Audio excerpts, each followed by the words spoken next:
Fellas, we are online. Welcome everybody back to yet another stream here today, fellas. It is good to see you all, and I know some people are just in line and ready to go. Sorry, I'm just finishing up. There we go. All right, everything's set up. Let's see. Let me go to the options here and adjust the sound volume a little bit. There we go. There we go.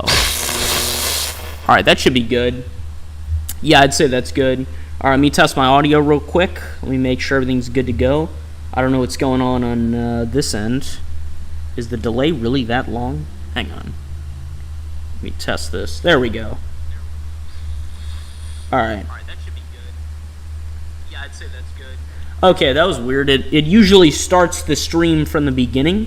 It usually doesn't wait till it catches up. But all right, welcome in everybody. So we have a lot of stuff to talk about here today, and we're gonna be playing some Clone Drone in the Danger Zone. Okay, now tell me if it gets too loud.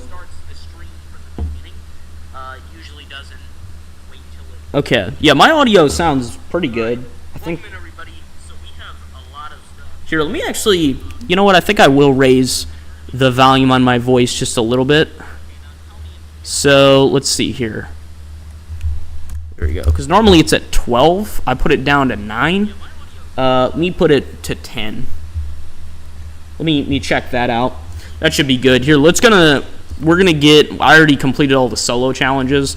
So instead, we're going to go through the nightmare that is co-op challenges.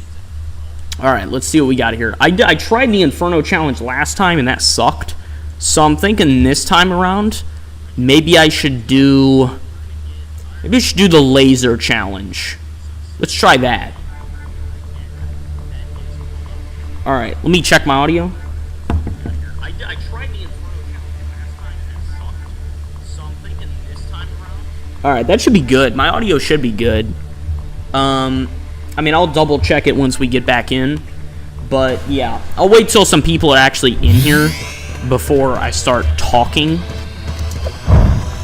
Because, talking isn't like having a conversation talking, because I obviously don't want to, start rambling about something and no one's here to listen. Now, of course, anybody watching in video form would actually want me to start from the beginning, but, I mean, like, this is obviously supposed to be centered around being a live stream, not being a video. Alright. I'm sorry, what? Does that have two? This is a private lobby, right? Oh well. I mean, I guess it doesn't really matter if it is or not. It's not like you can get team killed or something, so. But maybe it'd be a little distracting, I don't know. Anyways, we're gonna go through this. I'll wait till some people show up. Let me check my audio again.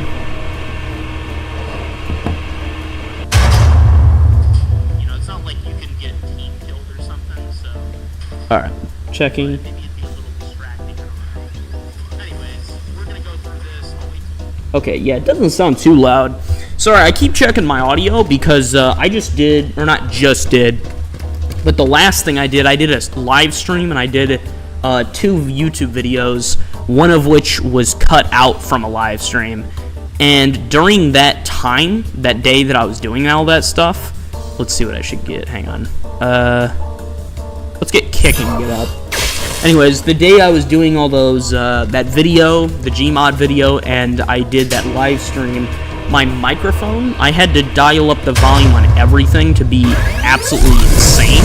So that's why everything's so loud, or was so loud. So now I tried to dial it back a bit, and so I keep editing and changing the sound so that things aren't too loud or too quiet, because I want to get that just right. I don't want my voice to be as like sound breaking as it was before. And I also don't want it to be like super quiet either. So I'm trying to get that nice in between here. Welcome into the chat. Glad to see you. Alright, let's see here. The game does feel a little quiet. I can't tell if it's quiet or Well, what's up, Pedro? I'm actually surprised WX Analyst didn't get here first. The reason for that being that, you know, I actually have, like, communication with him, so I know what he's doing and when.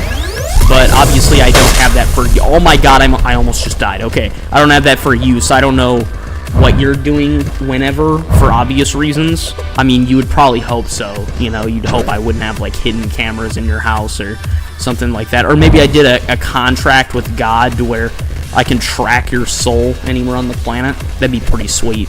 Anyways, tell me if the audio sounds weird or if things are too quiet or too loud, because if you remember last time we did a live stream, my audio was very loud on everything, so I'm trying to dial it back again, because we had to have it loud because we're doing a lot of Gmod that day, and Gmod naturally things can get pretty loud or pretty quiet, and there's no in between. So we wanted to make sure that everyone could hear ELO 67, but we also wanted to make sure everyone could hear the game. So that's why everything was so loud last time.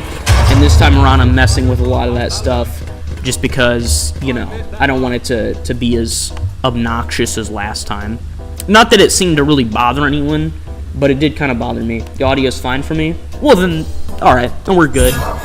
Anyways, I'll start getting into, once like WX Analyst, assuming he didn't fall asleep or something, shows up here, or even just a couple of different people show up here. Did the Spidertrons just...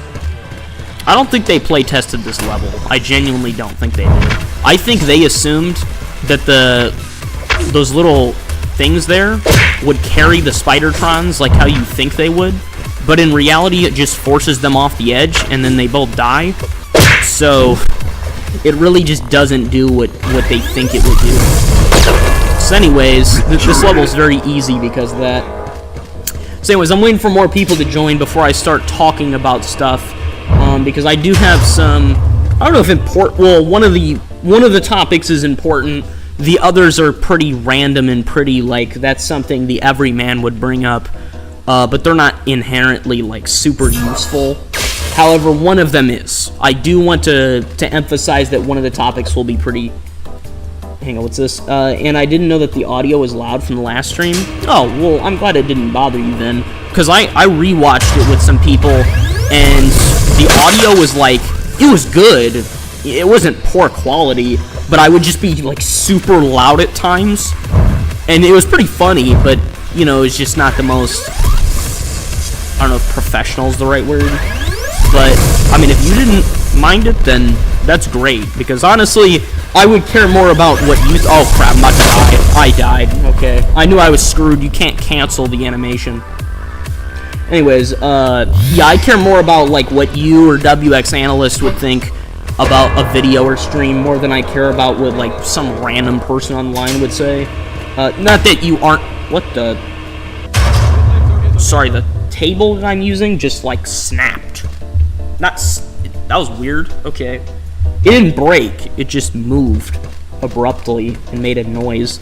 Okay, what was I saying? Not that you aren't a random person online, but, like, you're a random person I recognize, so it's not quite random. You know, it's not like some guy on frickin' Reddit's like, bro, did you see that new video? Guy's audio sucked balls, you know? It's like I would care more about your opinion because you watch most if not everything that I do. So, alright. Let's see, we got 3 people in here. Well, technically it's 2, because remember, one of them is always going to be, me overlooking the chat. So let's see, we got 2 people. I'm waiting for, like, somebody else to speak. The moment one other person speaks, besides Pedro, that's when I'm gonna start with my rants and whatnot. Okay, dang it, I didn't kill the 2 of them in one swing like last time. I didn't kill either of them in one swing that time. Okay. This is, not going well at all. I'm gonna die. I'm out. Dude, this laser's really hard to use. I know what you mean for being a random person. Yeah, like, you know, I don't personally know you, but you're not quite random. Oh, God. Okay, my head. Alright, I got one of them at least. Dude, I just thought my reticle was an arrow for a second. I'm a little spacey today. Anyways, there was supposed to be a video an anime video coming out for me a few days ago, but I have a device that I use. It's, you know, it's like a tablet that I use for audio and things like that, and it broke the other day, or not like completely broke, but we're having problems with it. So I was just like, okay, well, I can't use that. So I kind of had to delay the video a little bit, but instead I did still upload something, and that was that Five Nights at Chuck E. Cheese's video, which was taken from the stream, but it was of course edited down to be more YouTube video friendly. You know, it was less me pausing and, you know, things like that. So it was a more streamlined video. You had already seen it, but a lot of other people wouldn't have seen it because, you know, obviously less people are going to click on a 2-hour live stream than they are a 20-minute video. Alright, got that.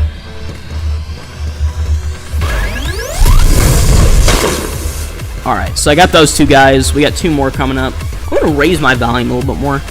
There we go. Alright, so we got two more losers coming up here. Kick. There we go. Kick.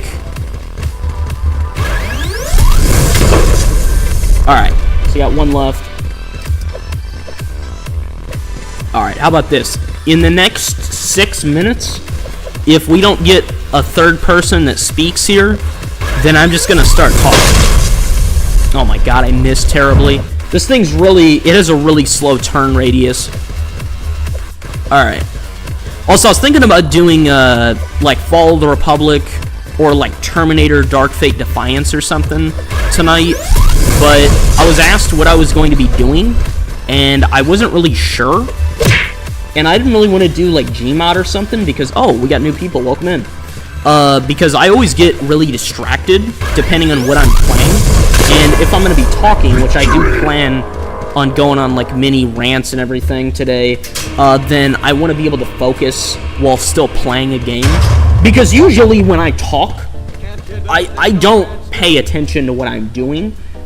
So then, for example, if I'm playing a game and I start talking about something and I get into talking about it, then I'll just like sit on the menu screen for an hour, you know? So I don't even play the game after that.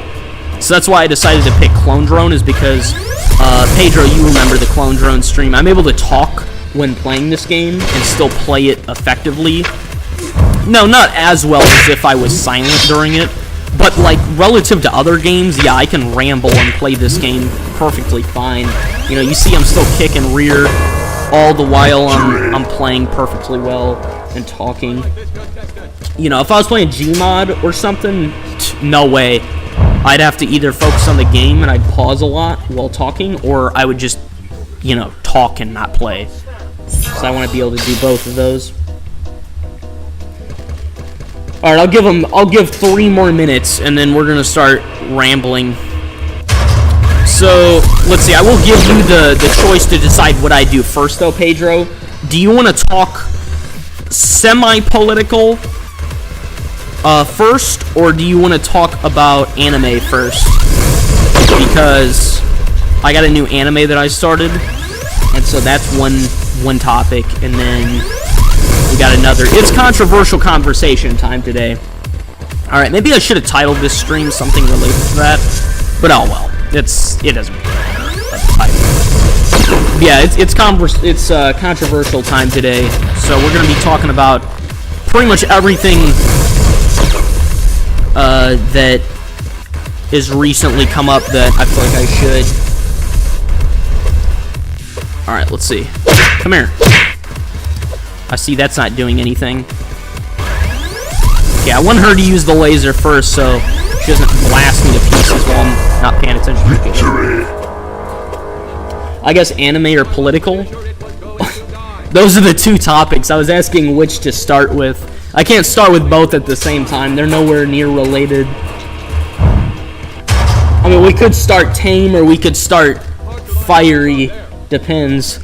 Okay, let's see. I could get armor. No, I want to get a team revive. Because remember, this is co-op challenges, which means it's meant to be played with other people. Which means you have team revives instead of the normal clones, which puts a real damper on the gameplay. but have no fear, I'm a pro. I really hope I don't die right after I say that. That happened last time, when I was like, don't worry, I'm really good at this game, then died immediately. Oh, crap. Alright. Come here. There you go.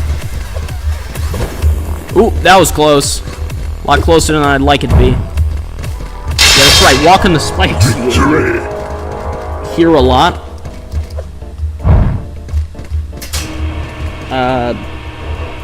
What?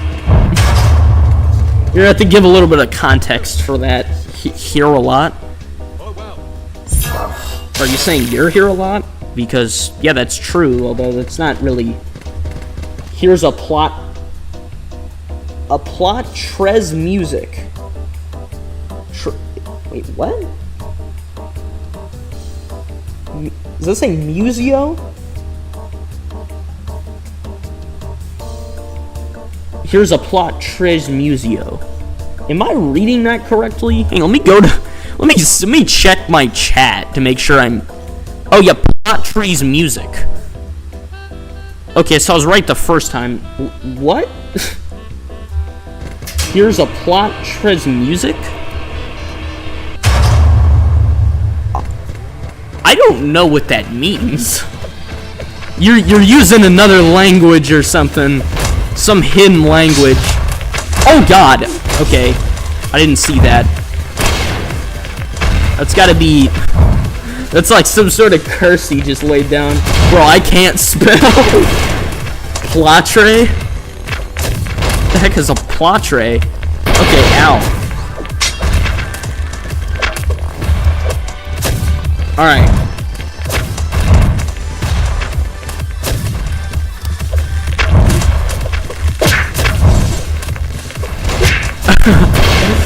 Okay.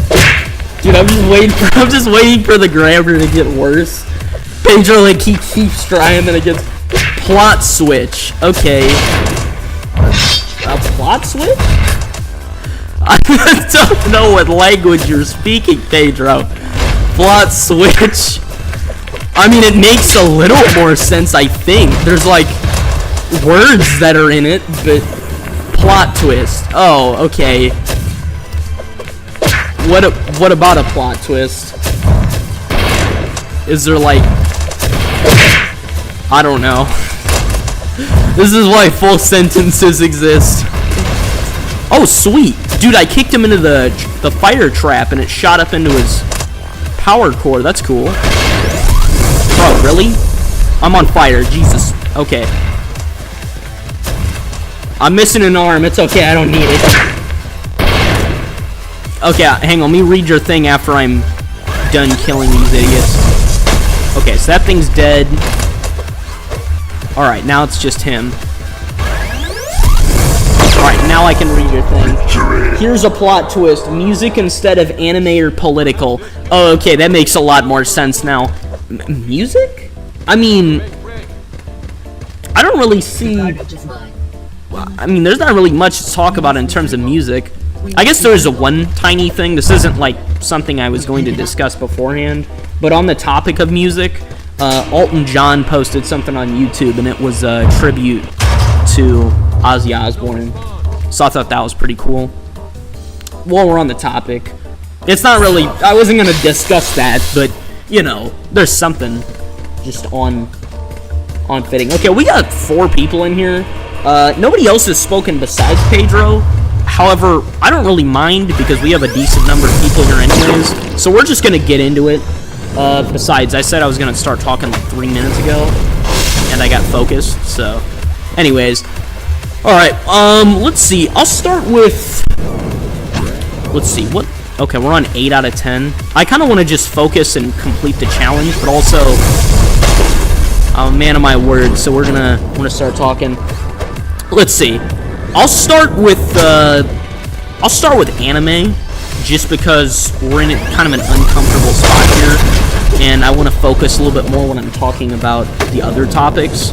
So we'll start with anime. So recently, as in today, I started finally watching Rascal Does Not Dream of Bunny Girl Senpai. And I started watching that because everybody on freaking YouTube, obviously because I make anime content, I watch anime videos, then you get recommended stuff. Everyone knows that. And so my recommended, I've been seeing nothing but Bunny Girl Senpai for like for weeks now. And I'm like, dude, I don't know any of these characters. I don't know the plot of this. I hardly have any grasp of what's going on. And so it's like, Pedro said, okay, anime is fine. Yeah, I mean, we're going to get around to all the topics, so it doesn't really matter which one we start with. I just didn't know what you wanted to go with. But anyways, so I didn't know anything about this show. I knew tiny little elements of it, but not really, like, what's going on. And so anyways, I got tired of everyone talking about it, and I hadn't seen it. So I was like, okay, well, this is one of those shows where it's like, if I'm making anime content, it is a virtual requirement that I watch this, right? It'd be like if I make romance anime content and I hadn't seen Kaguya-sama Love is War. That'd be a crime, okay? I mean, that would be nasty, all right? Like, the level of disrespect I would receive would honestly, it'd be justified. Yeah, I mean, if I made anime romance content and hadn't seen freaking Love is War, that'd be horrible. That'd be like being a movie reviewer and you've never seen a Star Wars movie, right? Or a Marvel movie. That'd be the equivalent of that. Maybe not that bad. Not having seen a Star Wars movie would be like, I mean, those people should actually be put in jail. That should be a crime, okay? I don't know many laws I would come up with if I were a world leader. One of them, for dang sure, I would make sure gets passed, is that any person that doesn't watch at least 3 Star Wars movies every year gets put in prison, okay? Maybe every 2 years. Maybe they have an extra year of leeway, alright? But dude, that better be a law. Because I know way too many people that haven't watched a Star Wars movie. I'm like, what are you doing? Or what's worse is like, oh, I don't like Star Wars. Well, how many Star Wars movies have you watched? Oh, I watched one of them when I was really little. Yeah, that doesn't count, right? That's not you watching a Star Wars movie. That's you making a premature judgment off of something you remember like maybe 4 seconds out of. And so anyways, you know, it's like the people who say they don't like anime and they've watched literally a clip from one, and it's like One Piece or something, or Dragon Ball, or it's like, what else? Oh, I don't like, oh, I almost fell into that. I don't like comedy shows, and then they've watched, like, freaking Paul Blart's Mall Cop or something, and that's their impression of comedy, right? It's the same thing. Anyways, look, that's a little side tangent, and I'm going to be talking this whole time, so, like, that's just one branch to go down. So anyways, this is one of those kinds of shows, where it's like a virtual requirement that I have to watch it. So anyways, I watched oh jeez, we're in the freaking hallway. Oh god, okay. So I started watching this show now, this new anime. So far, it is amazing, okay? It is definitely not overrated at all. Matter of fact, I am pleasantly surprised that it is much better than I was expecting. Now, I knew it was going to be good, because anytime you get an anime that's, like, super popular and, like, always widely talked about, it's probably the best thing you've watched since, like, Lord of the Rings. However, I will say one thing people don't talk about is how Rascal Does Not Dream is literally just Origairu, but better, and with a supernatural element. Maybe that's a hot take to say in the anime community, but it's true. It's just Origairu, but better. Okay? Freaking, how did I miss that? Okay. Sakura is literally just Hikigaya Hachiman, except he has a brain and a soul. Okay? He's just Hikigaya, but better. Alright? It's hilarious, because he does the same things as Hikigaya, but he isn't a total piece of trash, and he has a logical... Bro, really? That thing just survived a laser and then stabbed me casually. Anyways, it's like he's Hikigaya, but he doesn't have a delusional worldview. That's essentially what it is. Challenge completed, baby. There we go. That's one down. Clap that up. All right, nice. That's one. That was a co-op challenge too. So I didn't even really have any clones. I had one clone available to me that whole time. There we go. All right. I also unlocked a new skin, but we're not going to put it on since it's not really necessary. Okay. Anyways, let me get to a new challenge. Actually, I'm going to be talking. So we already completed a challenge. So let's just go into endless mode. Does that sound good? Yeah, I think we'll do that. We'll do some endless mode. We'll get back to the challenges. Oh, okay, it just started me in the middle of one of these. So I guess I'll just go with it. All right, let's get energy capacity first. So anyways, Rascal Does Not Dream. Dude, it's so much better than Origairu. I mean, it's automatically like top 5 favorite anime for me. Just because of how good the writing is. And also the animation. This isn't like a sole factor of why I like anime, obviously. But it's definitely a plus. Graphics are always like an additional thing.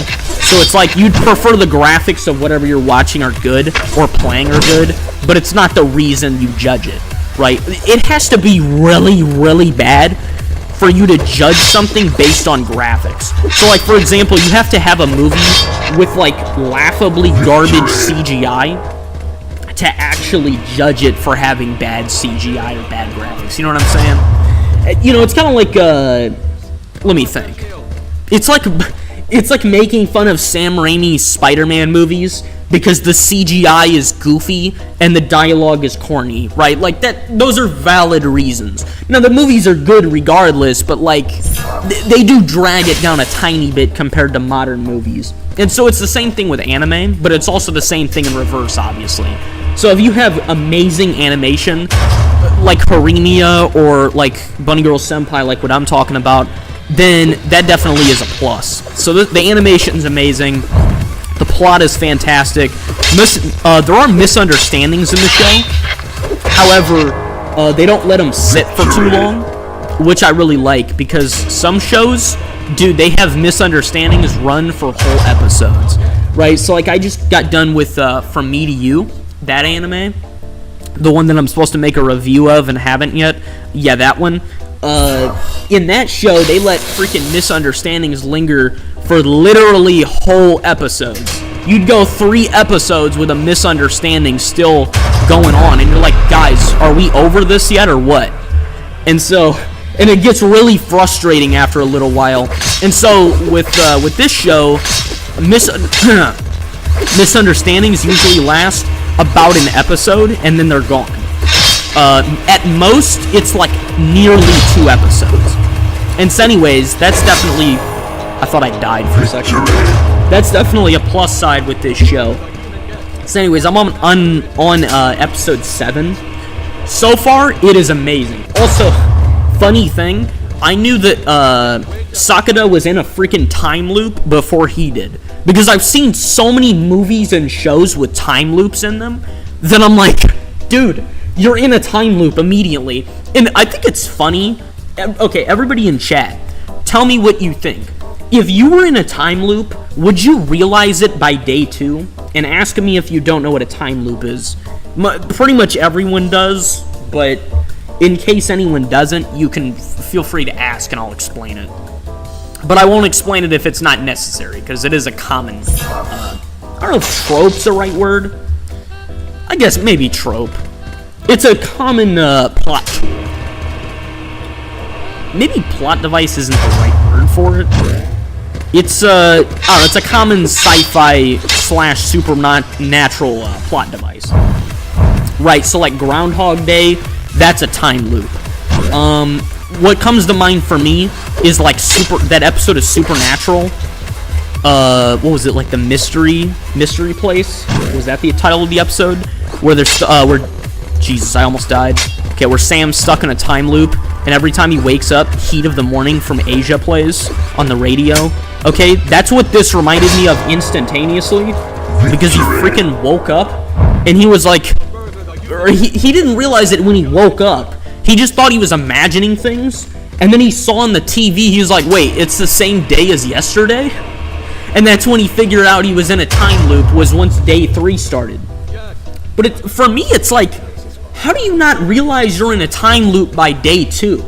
You know, it's like, okay, if I know everything that's going to happen in the day before it happens.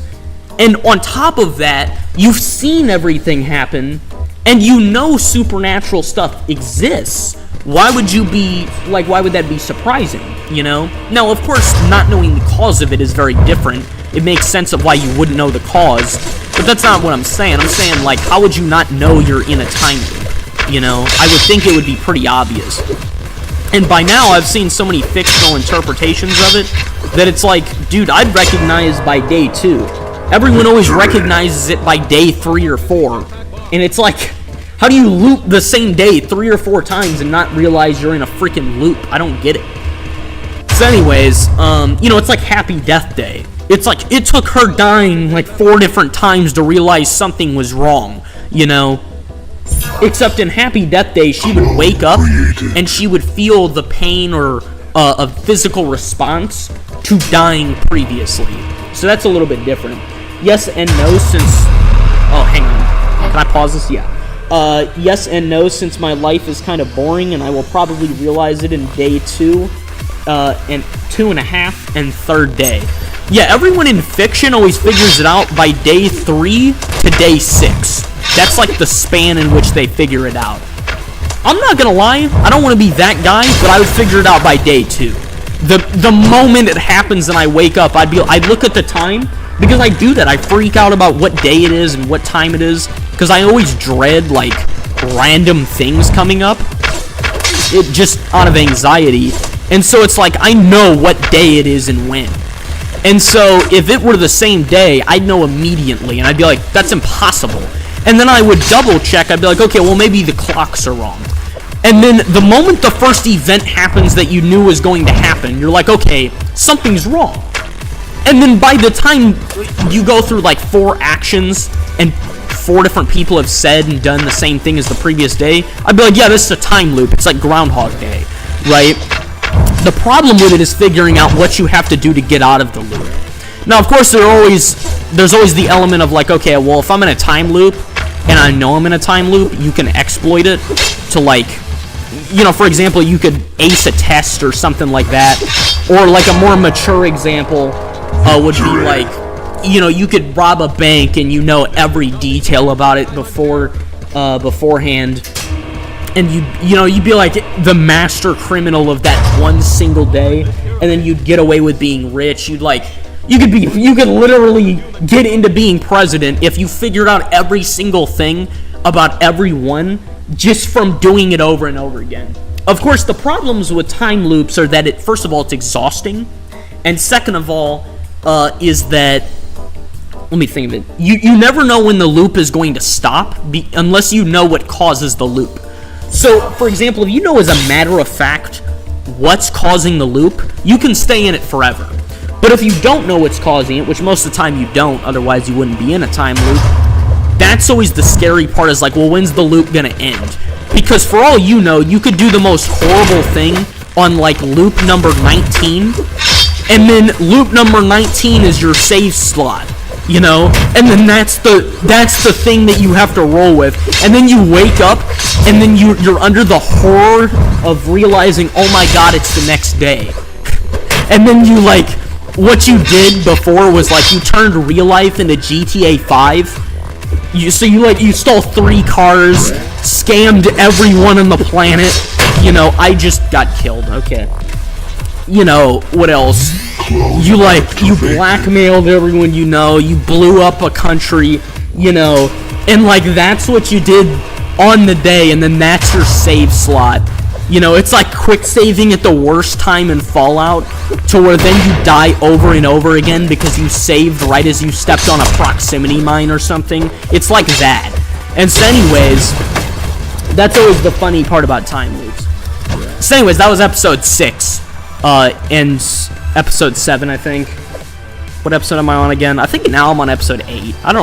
I lost track at this point. I binged a lot more episodes than usual. Normally I do like 3 or 4 episodes of an anime a day. Depends on how long it is. However, this time around I was having a lot of fun, so I made sure to watch more episodes. So anyways, I'll give more of an update on this anime later on, once I've watched more of it, and I'll obviously do a review on it and everything. But until then, that's all you're getting on Rascal Does Not Dream. So yeah, definitely it's a 9 out of 10 anime. It's already one of my favorites. However, I don't think it's possible for anything to beat Kaguya-sama Love is War or Quintessential Quintuplets. I'm sorry, I just don't think it's possible. Like, I mean, literal God could write a story, and I would still prefer Love is War. It's just like, it was made for pure entertainment. That show is like, I mean, that's the best of the best, you know? Most Western shows don't even come close, especially not romance. So anyways, that's topic number 1. That's the anime topic. Okay, I'm just watching my thing, make sure audio's still good. I don't want things to suddenly screw up in the middle of this. Oh yeah. So anyways, any input? Does anybody have any thoughts on that? Any ideas related to Bunny Girl Senpai or any other anime? Has anyone seen any new anime? Anything like that? What's your opinion on Jiba? The thing is, I don't know if you spelled that right or not, or if that's actually what it's called. So, like, I don't know if I should give an opinion on it based on what the name is. If we're going off of what is literally called Jiba, no, I have not seen it, or I don't even think I've heard of it. However, if it's spelled wrong, I may know. Wait a minute. That's not from Pedro, that's from Asher. What's your opinion on Jiba? Oh wait. Oh, it's JJBA. JJBA. Okay, that's also a possibility. I thought Pedro typed that, so I was under the impression that it was spelled wrong. So I was like, I didn't want to answer until he had a chance to edit it, and then I realized it wasn't his. I don't know, actually. I've never seen or heard of that. But I could look into it. Matter of fact, let me do that right now. Let me check. Let me look that up. JJBA. Oh, JoJo's Bizarre Adventure. How did I... Okay, yes, I do know exactly what that is. No, I haven't watched JoJo's because based on, from what I know, the characters change every... Is it like 3 seasons? And so I don't want to watch a show where, you know, every 3 seasons your character roster changes. Because I've said this before, but like one of the reasons I like romance and comedy anime is because it's very laid back and chill. And so you get to be very attached to all the characters, and you get to follow each of them in a kind of story. So when you get a show that's like putting the characters on a roster, then those characters are gone after 3 seasons, and then I'm sad because they're gone, but I'm still somehow watching the same show. And so no, I haven't watched JoJo's. I may watch it one of these days, but I'm not really huge on shonens right now. I don't know. I'm thinking of what shonen I should watch next. I've heard split opinions on Naruto. I know that some people really hate Naruto. Some people just find it boring, and other people really love it. So I don't know. Like, I know the homie Damien doesn't like Naruto. And then I know some people who did like it. So, and I know it's the king of filler. So I'm not really sure. I know, from what I've heard, JoJo's doesn't have much filler in it. But I'm kind of one of those people that likes filler. It's just a weird thing. Mostly because the shows I watch have, like, a few filler episodes, and then, so the filler is refreshing. I don't like filler if it's something where there shouldn't be. So, like, for example, To Love Ru, it's all filler. So like, then it gets kind of boring. But then shows that shouldn't have filler are mostly, I don't consider, like, anime. Well, not, let me rephrase that. Shows where I don't like filler are usually shows that aren't anime. That's a way to word that better. So, like, for example, The Mandalorian, there should be no filler in that show. Never. It shouldn't happen, right? But then if you get, like, My Hero, I love filler because, you know, it takes a break from the world is freaking ending and there's a 3-episode long fight scene. You know what I'm saying? Let me read your comment here. That's valid. JoJo's uses parts that take place in different places. Yeah, like, I respect JoJo's on a level of, like, good writing, good pacing, things like that. I just wouldn't personally want to watch it just because of the whole gimmick of, switching perspectives. And so I don't have anything against JoJo's. Maybe I'll even watch it at one point. But, I do prefer to stick around with certain sets of characters. That's why I'm willing to watch shows like ones I was talking about, like Bunny Girl Senpai, where you're around the same characters for hours at a time, is because I like select groups of people. I don't want to see those people gone, right? Also, I've watched a lot of depressing shows recently, so I kind of don't want to, watch a character I like die or something. I want to sort of just chill out a little bit. Where's the last guy? Oh, there he is. And so anyways, but, what else? Yeah, some other anime I'm wanting to watch. There's, what is it, something Lie in April. It's on Netflix. I'm thinking about watching that.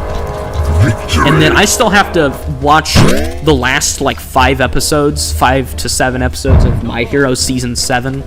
Because I just haven't watched them. I know all of what happens. Especially thanks to Dobby.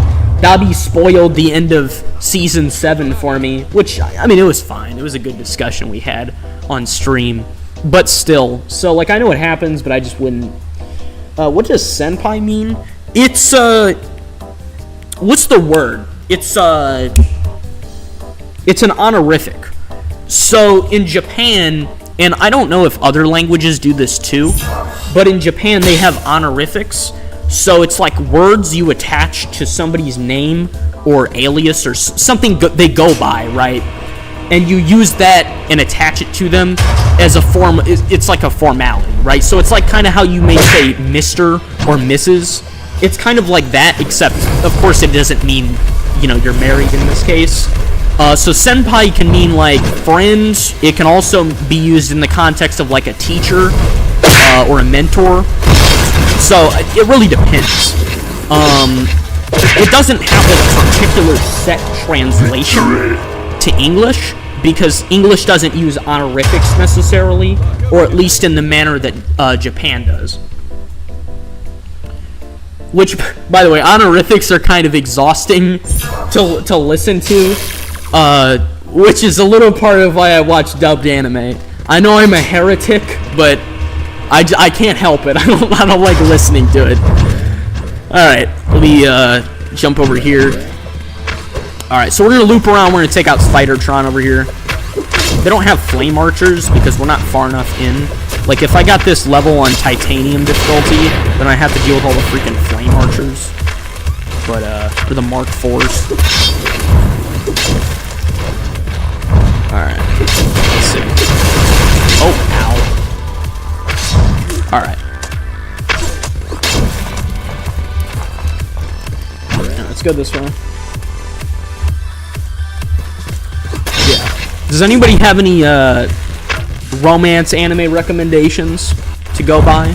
Because I've watched a lot of shows so far, but I'm always looking for new ones. I know there are some that I haven't touched that I don't plan on touching. So, I hear that line I just said out loud. It sounds worse than I made it sound out of context, but whatever. So, let me think. So, what's one of them? Monogatari. Not to be confused with Ore Monogatari. Monogatari is one that people watch. I don't plan on watching that. Because I'm pretty sure it does a similar thing as JoJo's, which is why I don't want to get super invested in that. I also want to dodge shows that have characters that I don't think I will like. And the reason for that is after watching Eminence in Shadow, I do not want to sit through another season of a show where I hate the main character. Right? Usually shows that have delusional main characters are my least favorite. So Origairu, what else? Eminence in Shadow. The shows are fine, but the main characters are insufferable. And so I don't want to sit through a show where that's the case, right? Honestly, I would rather sit through a show where the main character was in the Galactic Empire and ran the slave trade or something, then watch a show where the main character believes he's a hero and isn't, right? It's frustrating.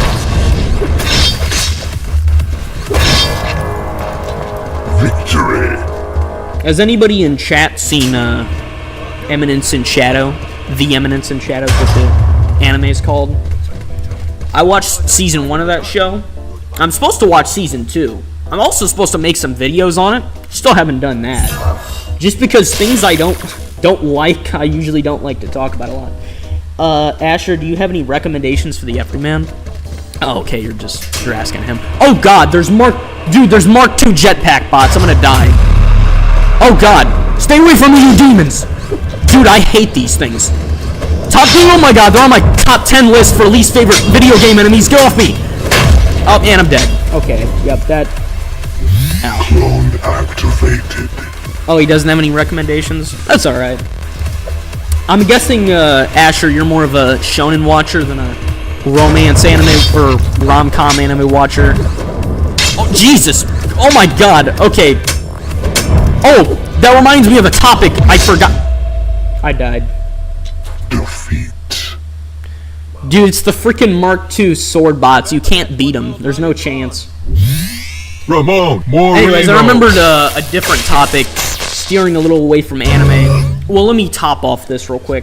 So with anime, I prefer romance and comedy because whenever I watch like the usual Hollywood production, I'm watching like Star Wars, I'm watching Marvel movies, I'm watching like Braveheart, you know, Shawshank Redemption. Victory. Yeah, I don't watch rom-coms. Yeah. And I know a lot of people who watch anime don't, because obviously there's so many different genres and subsections of anime to watch. And so it's like, when it comes to Western movies, you know, the stuff we usually consider Western movies. Got both of them. There we go. Got the garbage bots. Sorry, I got excited. Anyways, when it comes to Western movies, you know, I'm talking Star Wars, Shawshank, everything like that. Those are just the examples of stuff that comes off the top of my head, right? Or DCEU movies, stuff like that. I'm watching that. That's my action. That is peak action for me, right? I prefer those movies above anything. Indiana Jones, you know, stuff like that. Those are my favorite movies. Take that and then compare it to anime. Anime, I think, can do all of those things way, way better. However, it really depends on what it is and like how long it drags out, things like that. However, there's one thing I learned, and I don't remember what show I watched first to learn this, but I think it was the Quintessential Quintuplets. When I watched that show, I realized the Japanese, they know how to write romance, okay? If there's one thing they can do fiction-wise, it's romance. That's for dang sure. Okay, now I know all anime aren't obviously made by Japanese people. However, generally, it is produced from Japan, right? Victory. And so if there's one thing they can do, it's romance. They do it so much better than any Western movie. I've never watched a romance movie that came from America or the UK or Australia that was like earth-shattering to me. At best, they're decent, okay? But most romance movies produced by Hollywood, bro, they are garbage, okay? They are doo-doo, butter, and garlic salt, okay? And so when you compare that to anime, dude, they've got skill, okay? They can make the most emotional crap out of anything. They can make the goofiest, dumbest idea into the greatest love story to ever exist. But like, look at what we got in the US. We got Twilight, man. We got Stamped, okay? We got the US, UK, every Western nation. That we got Twilight, we got, like, really? That's not an example of romance. That's just stupid, okay? Not to mention it gets real weird. And so when you compare that to Kaguya-sama Love is War or the Quintessential Quintuplets, you get something that's, I mean, it's not even close. And so that's what I focus on with anime, is I focus on the romance and comedy department, because that's the thing I can't get watching Hollywood movies and shows. You know what I'm saying? And so that's the big thing. Not an anime, but every Adam Sandler's peak. You said Sandler instead of Standler. Yeah, Adam Sandler has some good movies. I wouldn't say all his movies are like peak right? Like, I haven't watched a Hotel Transylvania movie in a hot minute, but I've seen a couple of his movies. What was it, like, That's My Boy? Was that the title of the movie? It was with Andy Samberg, and it was where Andy Samberg was his son, and he's got, like, all these medical conditions and everything, and he's getting married, and he's gotta, like, and they try to become closer to each other, the dad and son. I'm not sure if you know which movie I'm talking about, but that one was pretty good. And then, what else? I'm sure there are some others I can't think of right now. But is Paul Blart Mall Cop a Sandler movie? Sandler movie? I don't know if I'm saying his last name right. I don't know if it is or not. I'm not sure. Because that's Kevin James, right? That plays him? I'm not sure if I'm even... Whoa. Oh, I just got an achievement. Sweet. Asher, have you watched Happy Gilmore 2? Happy Gilmore, that's another thing I haven't seen. But it's like, whenever you get that stuff, I mean, I usually prefer anime over those, but when it comes to action and such, those are usually what I gear more towards for traditional movies. That being said, do you guys want to know what I just recently watched? And by recently, I mean like, what was it, like 4 days ago, 5 days ago? I bet you'll be able to guess it. It's one of the new movies that came out.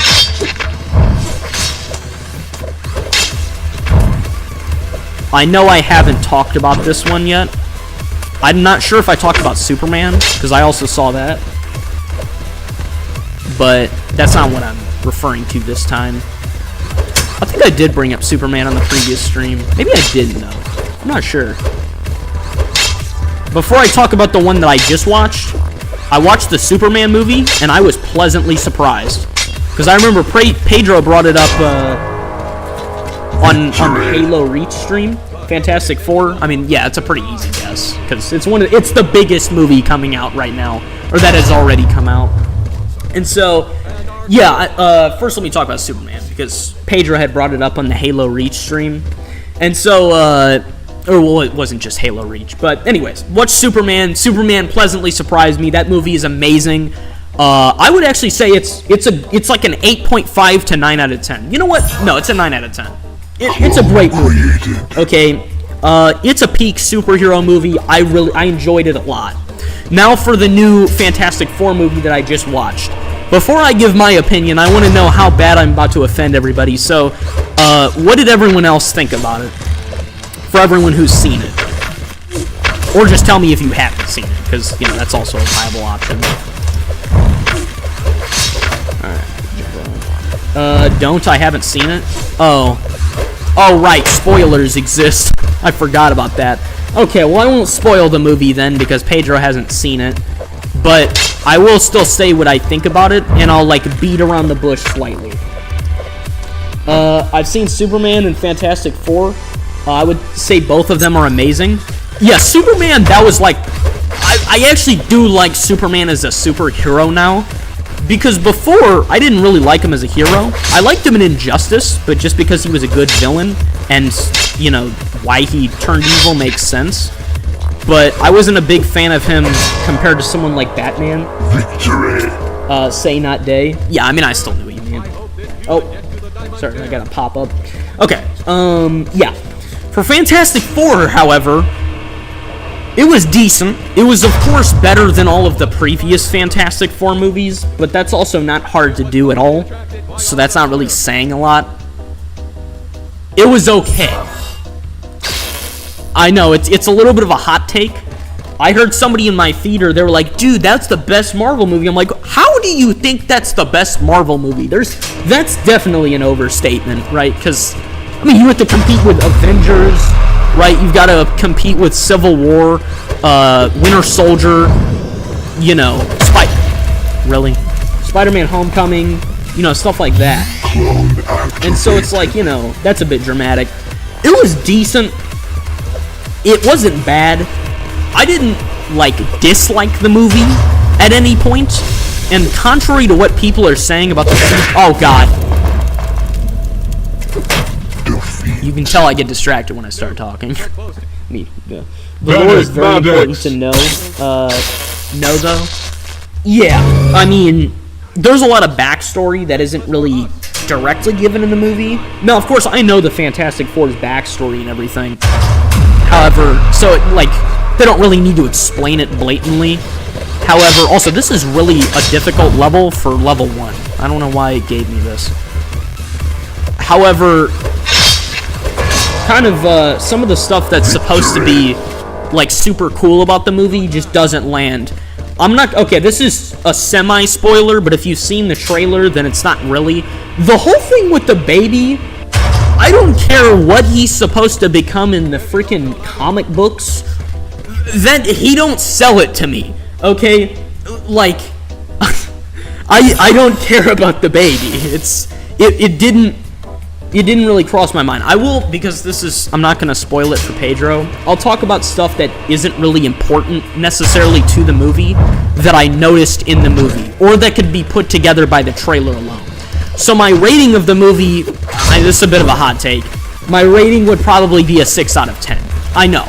I rated the Minecraft movie 4 out of 10, and I rated Sinners 5 out of 10 because that's average.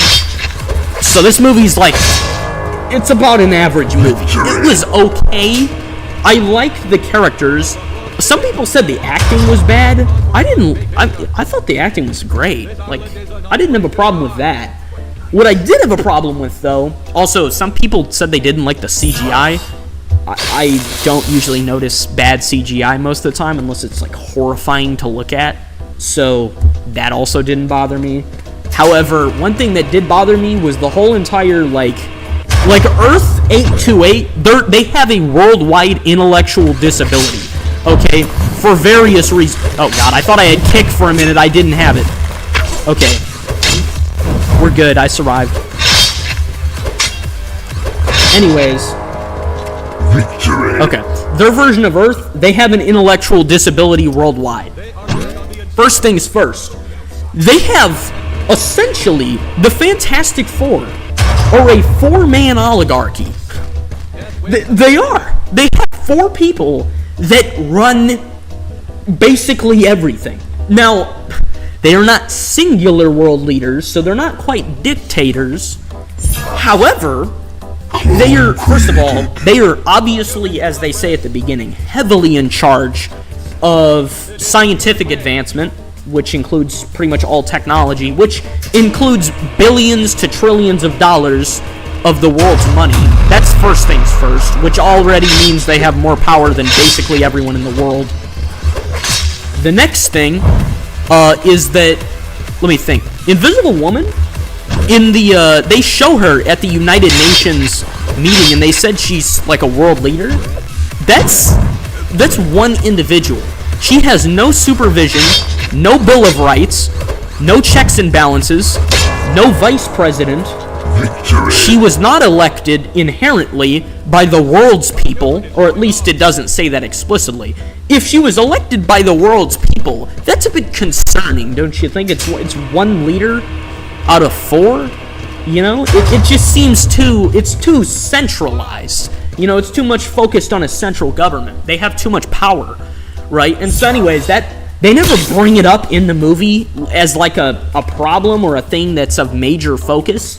However, as a viewer, logically, it kind of bothers you thinking about that.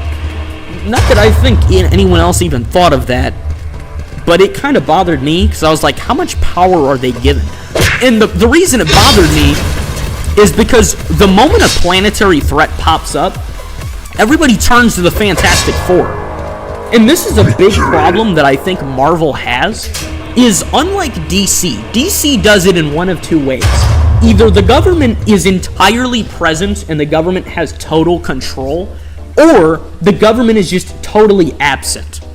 And so the thing Marvel does is that Marvel has the governments and militaries of the world, but they have this weird middle ground that doesn't exist. Hang on, let me read your comments real quick.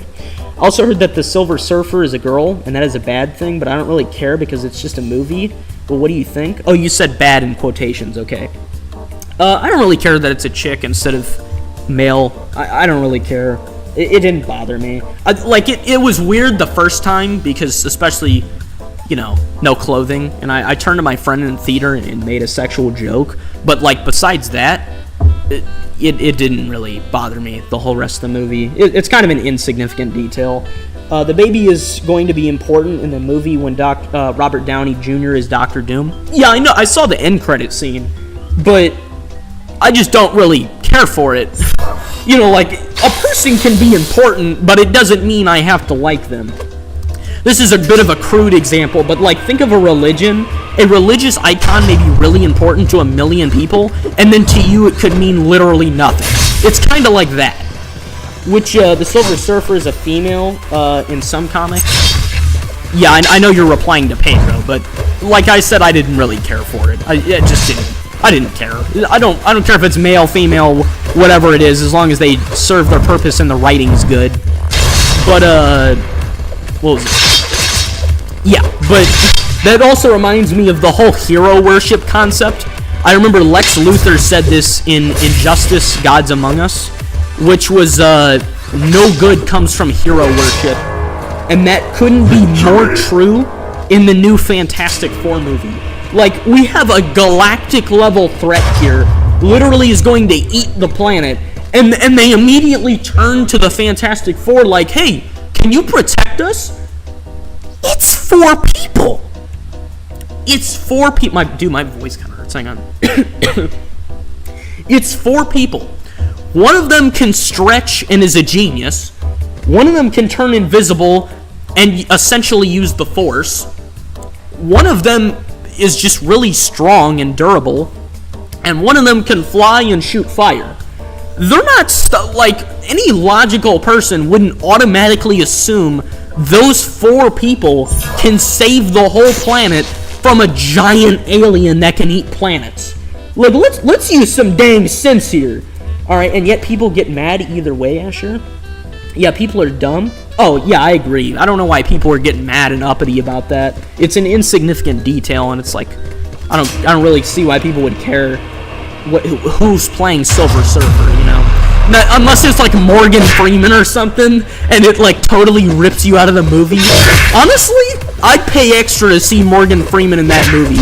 I'd pay extra to see him in any movie, for that matter. That man is this is off topic, but like, Morgan Freeman is probably my favorite actor, or second favorite. Like, every movie he's in, I just like more by default. It's just better. It's hard to explain. What movie's he in? He's gonna be in the new Now You See Me, Now You Don't. That's what it was, because I saw him in that trailer. Dude, that's gonna be great. I'm glad he's still playing in movies. He's like Sam Jackson. He'll be in new movies until he dies. Which, I mean, keep at it, brother. He doesn't look any different than he did when he was like 40, so he's still living. He's still breathing. It's fine. But, anyways, back to my whole thing about hero worship. Lex Luthor said this, and it was no good comes from hero worship. And it's essentially the idea that, like, everybody should not turn to a group of 4 individuals with minimalistic powers and technology that is clearly not advanced enough to fight something that is essentially a god. Like, they have an intellectual disability if they think that's happening, with any sense of logic. And you may notice, no government, like, military or combative forces ever show up in the defense of Earth during the movie. Now, you may ask, what are they going to do about it? And if you ask that, I could say the exact same thing about the Fantastic Four.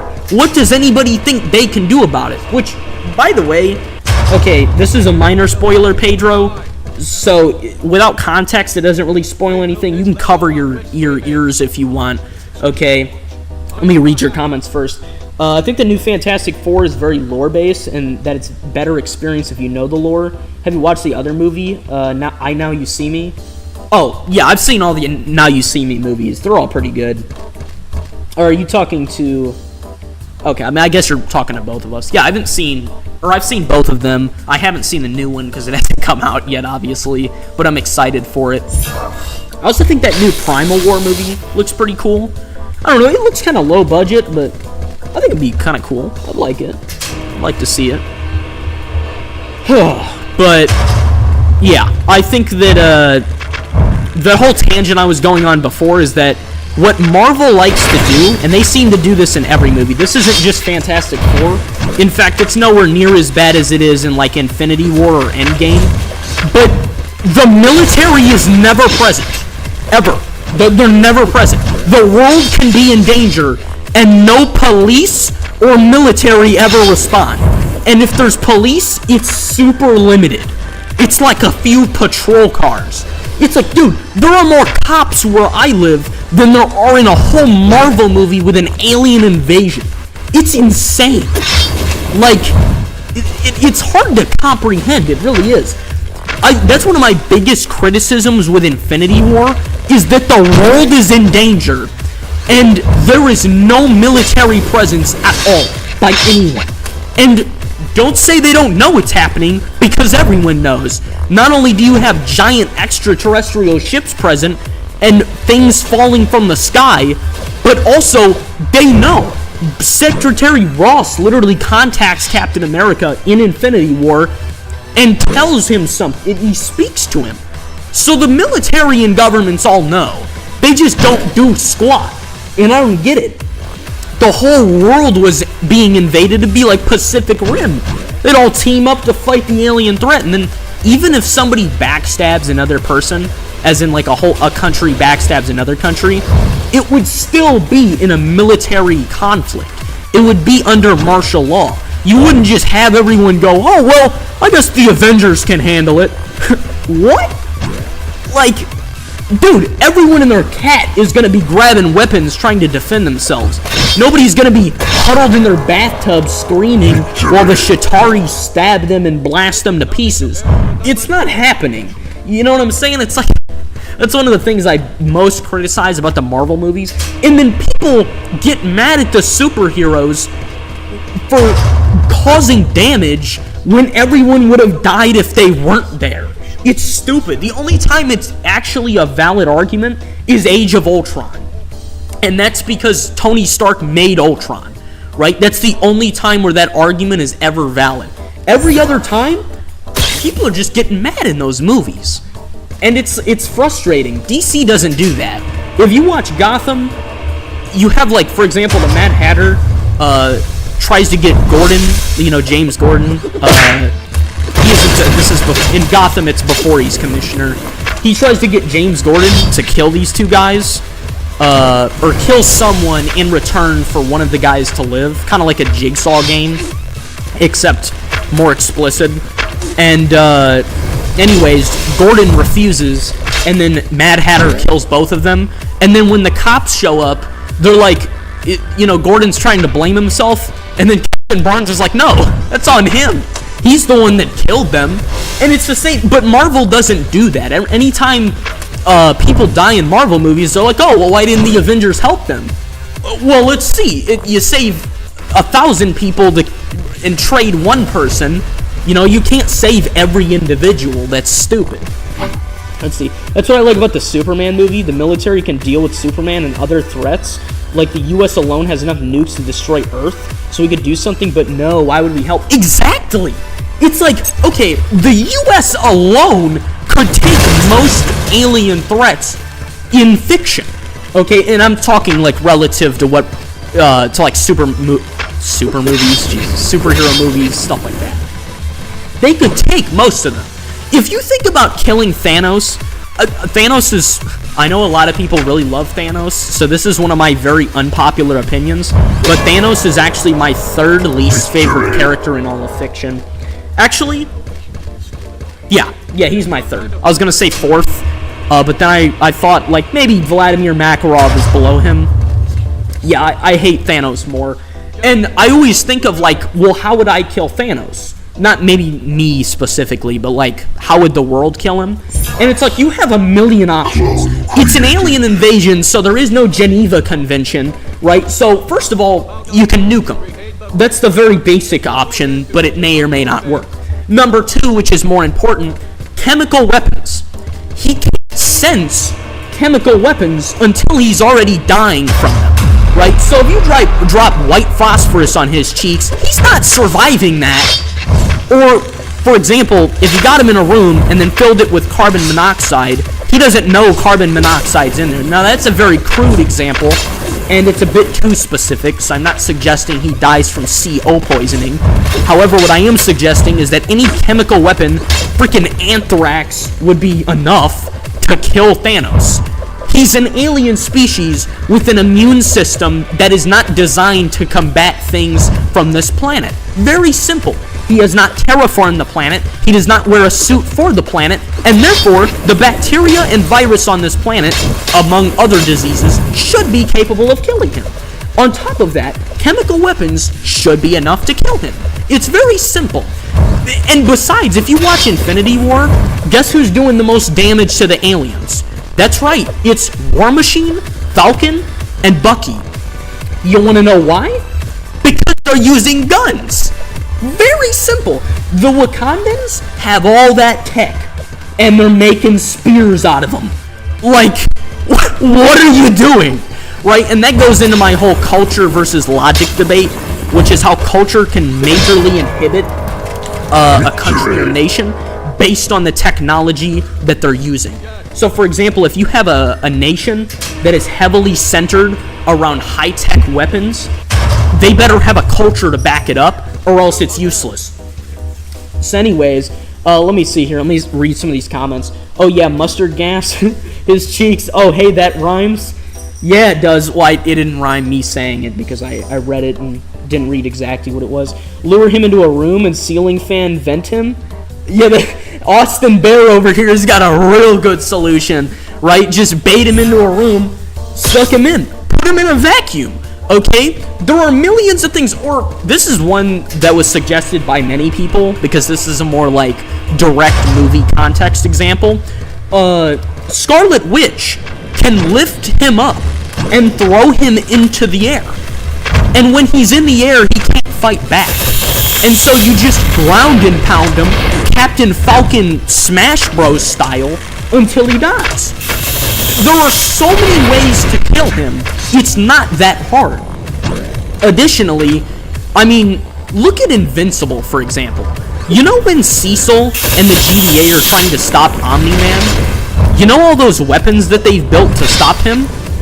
Why does the US military not have stuff like that in the Marvel Universe? Because clearly they know that there are alien threats. And I'm not even just talking after the first Avengers movie, I'm talking the moment Thor lands on Earth. They should be preparing for alien invasion. Thor happens to be a good guy. The rest of the galaxy will not be, right? And so why does no world military have the weapon to fight them? It's ridiculous. No fent is in fentanyl? Yeah. Oh, ceiling fan fent him. I get it, Mal. You said ceiling fan fent. Oh, as in you circulated into the. Okay, that makes a lot more sense now. I was thinking more in like a vacuum sense, which is why I brought up Scarlet Witch. You mean literal fentanyl. Okay, that makes sense. Yeah, use that. And if that doesn't kill him, try 80 other things, right? Something will kill him. And matter of fact, throw it all in a big bouquet and drop it like Santa Claus. Santa Claus will be real once that happens. U.S. military Santa Claus. He drops it from a stealth bomber, drops it into the area he's in, gases the region, Thanos dies. Very simple. Okay, and if he doesn't die, try 80 other things. Airstrike him, Iran style. Okay, blast him to pieces. Eventually, he will take damage, and he will die. Everything at once? Yeah, very simple. It's a very simple combination, okay? And that's the thing with superhero movies. They rely too much on superheroes.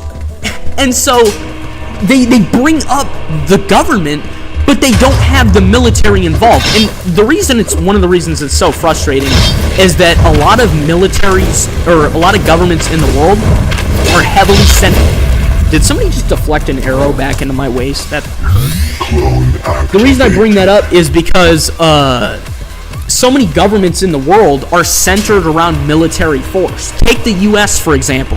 The U.S. spends trillions of dollars on military alone. And so when you get threats like this that enter into a fictional universe, there should be that funding spent killing whatever alien threat there is. whatever extraterrestrials are showing up from another planet, you need the weaponry to stop that. And so when you compare Invincible or The Boys to something like Marvel, you see that difference. In Invincible, they may not be able to kill Omni-Man or even hurt him very badly, but they try. The Reanimin, the orbital station, the frequency that he installs in Mark's little implant. What else? All the superheroes in the world, these monsters and kaiju and crap that they collect, like all this stuff is to kill one person, because they know that if they turn, it's all over. It's done. Earth's dust. You can either be the good guys or the guys that save the world. Exactly, right? We should make a movie. We would cook so hard. Asher, we should. I mean, I do write books and stuff, so like, you know, I can write. I also do roleplay videos and things like that. I'm inching my way there. But fun fact, I was actually in my freshman year of high school. I was in a drama class, so you'd go through like plays, stagecraft, stuff like that. That was a great class. I actually learned more in that class than I did in probably any other, just because, you know, you're learning all this stuff about history, playwrights, things like that, and that adds a lot of appreciation for stagecraft and things like that. Because I love movies, I love shows, I'm a pop culture nerd, right? So that stuff's all very useful and definitely applies to stuff I enjoy doing. And so anyways, that's one of my big criticisms with Marvel, is the definite lack of military force. And it's like, if you've ever read the Boys comics, you know, the Boys is in the universe with Homelander and everything. If you read those comics, the comics are a bit worse than the show. Not a bit, they're quite worse than the show. However, at the end of the comics, every single Supe is killed by the military at the end. They just put them down like dogs, okay, because they overstepped their power.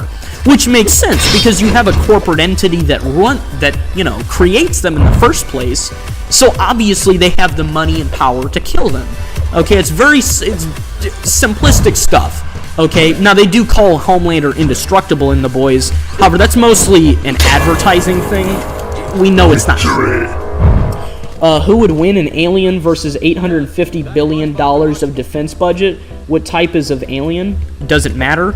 Well, okay, it matters if they've got the technology on their side. And this is a transition. I'm glad you brought this up, because this brings us into another matter to talk about.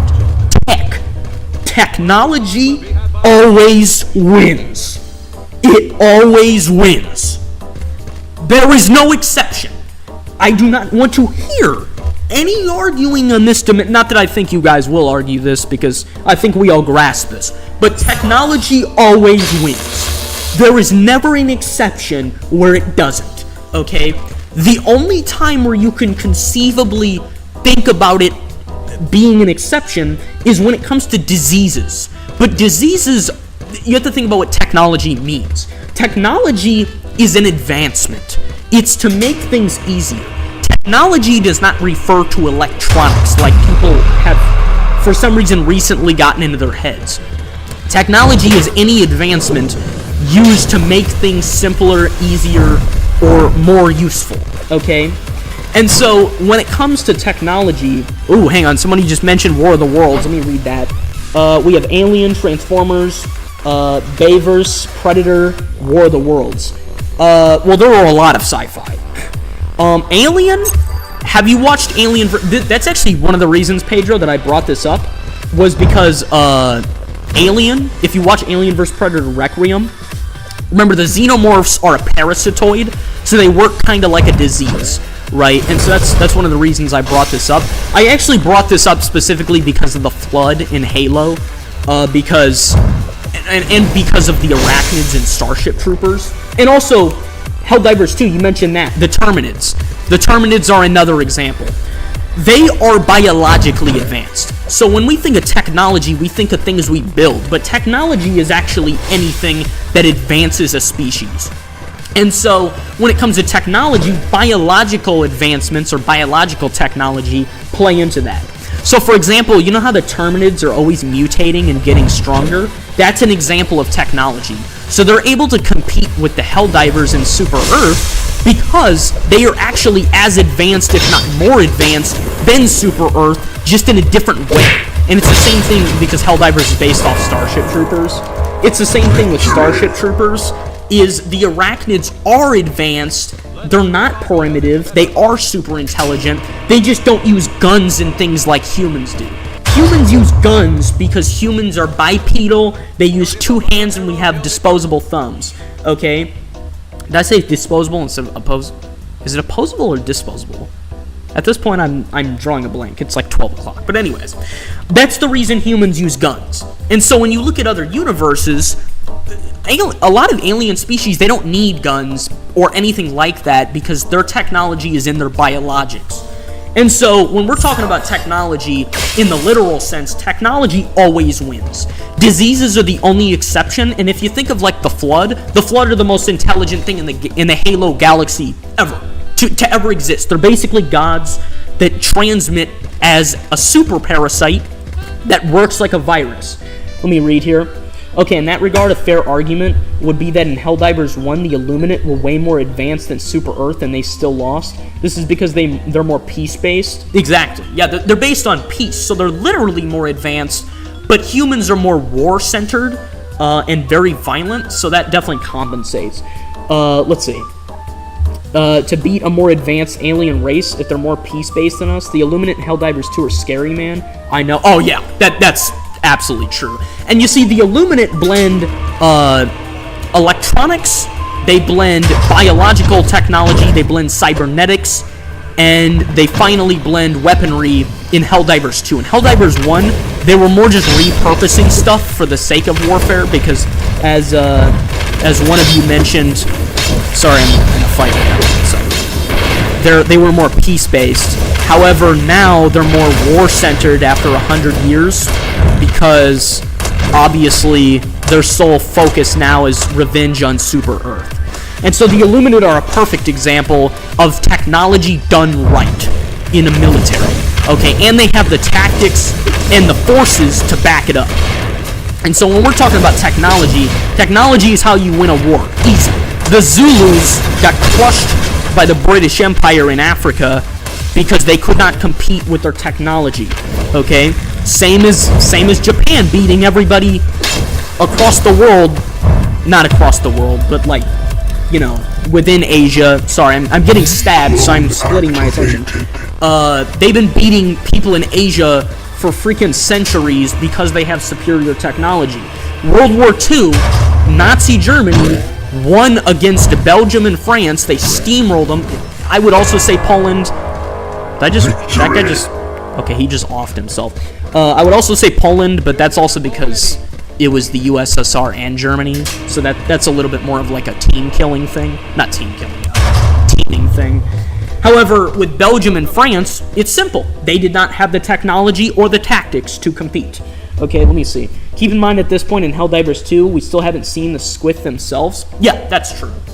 And so we haven't even seen the Overseers and things like that are the really scary stuff. Or, are the Illusionaries in the game yet? I'm not sure. I haven't played Helldivers 2 in like a month, so... Or it's Illusionists, not Illusionaries. The Illusionists. And so... Hang on, pause for a sec. And so anyways, when you keep all these examples in mind, you may be like, wow, the Everyman's got a lot of examples. Sci-fi's my thing, okay? You may think anime is my thing. Anime is my second thing. Sci-fi is my number one thing when it comes to fiction. And so, when it comes to all these examples, think of like Edge of Tomorrow, okay?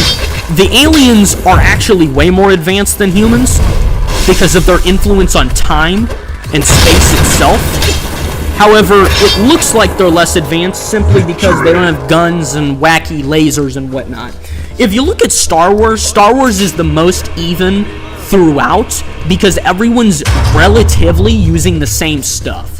So, like, it all looks different, but it's all just different manufacturing. Realistically, it's all the same weapons, it's all the same blasters, it's all the same blaster bolts, right? You know, it's like human conflicts in the modern day. It's generally all the same stuff, just slightly different, and it all depends on money.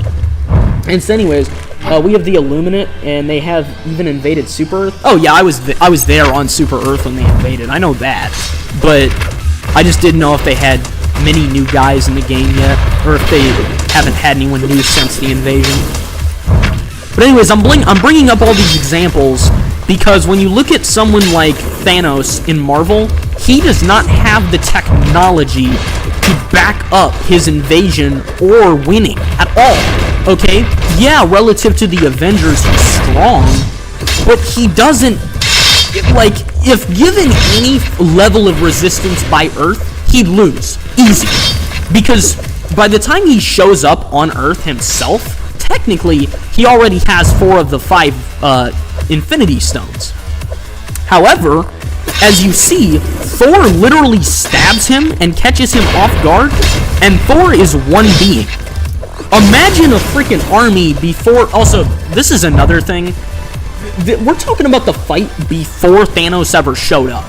Because remember, the only reason Thanos swept the Avengers at the end of Infinity War was because Vision got lured out of the control center by the Black Order, right? If you remember the one guy with the staff that fought Vision and attacked Shuri, that guy, they lured Vision out. That was the only reason. Or they lured Wanda out, which then got Vision to come out later, right? And so that's the only reason they even won that fight. Also, another thing, the Wakandans have terrible technology. This is a big thing. I'm about to rant about this. They have the War Striders now. Ooh. Okay, I want to look that up after I'm done streaming today. I want to see that. Because, oh, that reminds me. The automatons are how you do a perfect military. I'm going to say, they are the perfect military. You guys, let me tell you guys a fun fact right now. First of all, I think very strategically. You may notice I play a lot of strategy games, RTS games, stuff like that. Military's a big thing for me, focus-wise. Okay, and planning conflict. And so, let me tell you the 2 most perfectly designed factions in fiction history, sci-fi fiction history. Number 1, the Automaton Legion. Number 2, the Confederacy of Independent Systems, aka the Separatist Alliance in Star Wars. Okay? You want to know the common thing they have? Robots. Machines. Everything runs automatically. And they have trillions of troops. Actually, the CIS, I think in Star Wars Legends, the Confederacy of Independent Systems, they outnumbered the galaxy's population. What was it? It was like 10 to 1 or something. That's how many battle droids they had. Now remember, in Star Wars, the only reason that the Separatists lose is because Palpatine rigged the war in the first place. Now granted, they may have never existed to begin with without Palpatine. However, technically, Count Dooku could have always turned on Palps. Or, you know, good old Palps, Grandpa Palps. Or General... I'm not sure if you guys have seen a lot of the, like, Star Wars what-ifs that people have made. However, that's another thing. General Grievous could have found the reserve fleet, or he could have executed Order 65, you know, things like that. The CIS could have swept the Galactic Republic in 2 weeks, easy. Okay, and the only reason they didn't is because the Clone Wars was a giant setup for Palpatine to get more power, right, and to set up for the Empire. That was the only reason, okay? If we're talking from a literal sense, the CIS in Star Wars is probably top 3 most powerful fictional factions ever. Just, like, they have so many resources, so many troops, never have to worry about logistics, and never have to worry about disobedience. The faction is perfect. It is absolute perfection. And the Automaton Legion, I mean, you've seen it in Helldivers. They have trillions of troops. They can deploy anywhere. They can adapt to any planet, any environment. They can keep making new models. They keep getting stronger progressively. And they're extremely technologically advanced. Okay? In fact, they're definitely more advanced than Super Earth itself. And so when we're looking at them, they could beat 99.9% of fictional universes by themselves. Okay? Easy. And you want to know why? Technology. It's all technology. It's all technological advancement. Diseases, same thing. If you have a bioweapon that's insanely powerful, it does the same thing. It's technologically advanced, but it's biological. And so that's one of the reasons that I actually don't like the first and second Black Panther movie. I like Black Panther as a character, but I didn't like the movies themselves. Hang on. They also gave Hulk's jump packs. That was temporary. Oh, yeah, I saw that part with the airborne Hulks. I saw that on a Takibo video. Hang on, let me get an upgrade here. Let me get, how many lives do I have? 3. Let me get a new upgrade. Let's go with Fire Sword. But anyways, that's why I don't like the two Wakanda... Nah, I almost said Wakanda Forever. That's why I don't like the two Black Panther movies, is because in the Black Panther movies, in both of them, they have this constantly annoying narrative that somehow Wakanda is strong enough to take on the whole world by themselves. And then you watch Infinity War and you're like, bro, they couldn't take a couple hundred alien dogs by themselves. You think they can take the rest of the world's militaries? And they make this a point as if it's a matter of fact, right? They're like, because Killmonger keeps saying like, oh, we can free our brothers across the world. Free them how? Like, wait, what are you gonna do? Invade a sovereign nation with what, your little, like, 200-man army? You serious? And then in Wakanda Forever, the Wakandans and the fish people are like, oh, we're gonna invade the surface and we're gonna take on the whole world. Oh, is that so?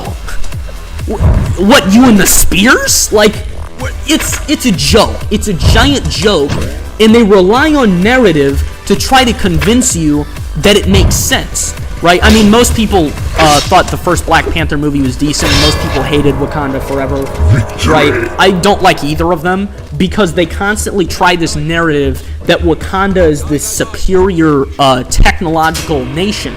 When you look at their technology, they have superior elements, like their healthcare is superior, they have like holographic displays, and they've got fancy containers, and they've got drop ships. You know what they don't do? Use drop ships. They misuse all of their technology. That's the problem. They have the tools and the means, but it's kind of like, think of it this way. If I went 8,000 years back in time and dropped an M16 and a barrel of ammo in front of their feet, do you think they're going to know how to use that? Everyone give me your honest thoughts. Go ahead. Let's hear what everyone has to say about that. An M16 given to a guy 8,000 years ago. Full ammo. Do you think that guy is going to be able to utilize that properly or even know how to use it? Bro, I'm getting real sick of these Mark II freaking jetpack bots, dude. Screw it, I'm just gonna lure them out here. Okay, I got one of them. What's everyone think about that? Activated. Good old Halsey the Caveman with an M16. You think he's just gonna pick that up, know what it does, and then use it properly? He's gonna go hunt bison with an M16 for the rest of his living days and pass it down to his brothers and sisters and his children? And then he's gonna manage that gun for centuries? He gave a Sour Patch Kid to a pilgrim. Hang on, what was that? If you gave a Sour Patch Kid to a pilgrim, they would die. You think they used it in an F-16?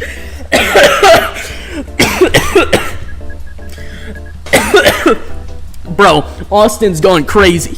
To be honest, it's kind of self-explanatory if it's already loaded. You see, like they could find it out on an accident. You see, everybody in this chat and I all know, and everyone else with common sense knows, you can't drop an M16 at a caveman's feet and expect him to know how to use it. Now, use that logic and connect it to the Wakandans, and that's how they treat vibranium. It's Ultron's line in Age of Ultron, if anyone remembers what he said when he was messing with the Mind Stone. and he was talking about Captain America's shield, and he said the most versatile substance on the planet, and they used it to make a frisbee, right?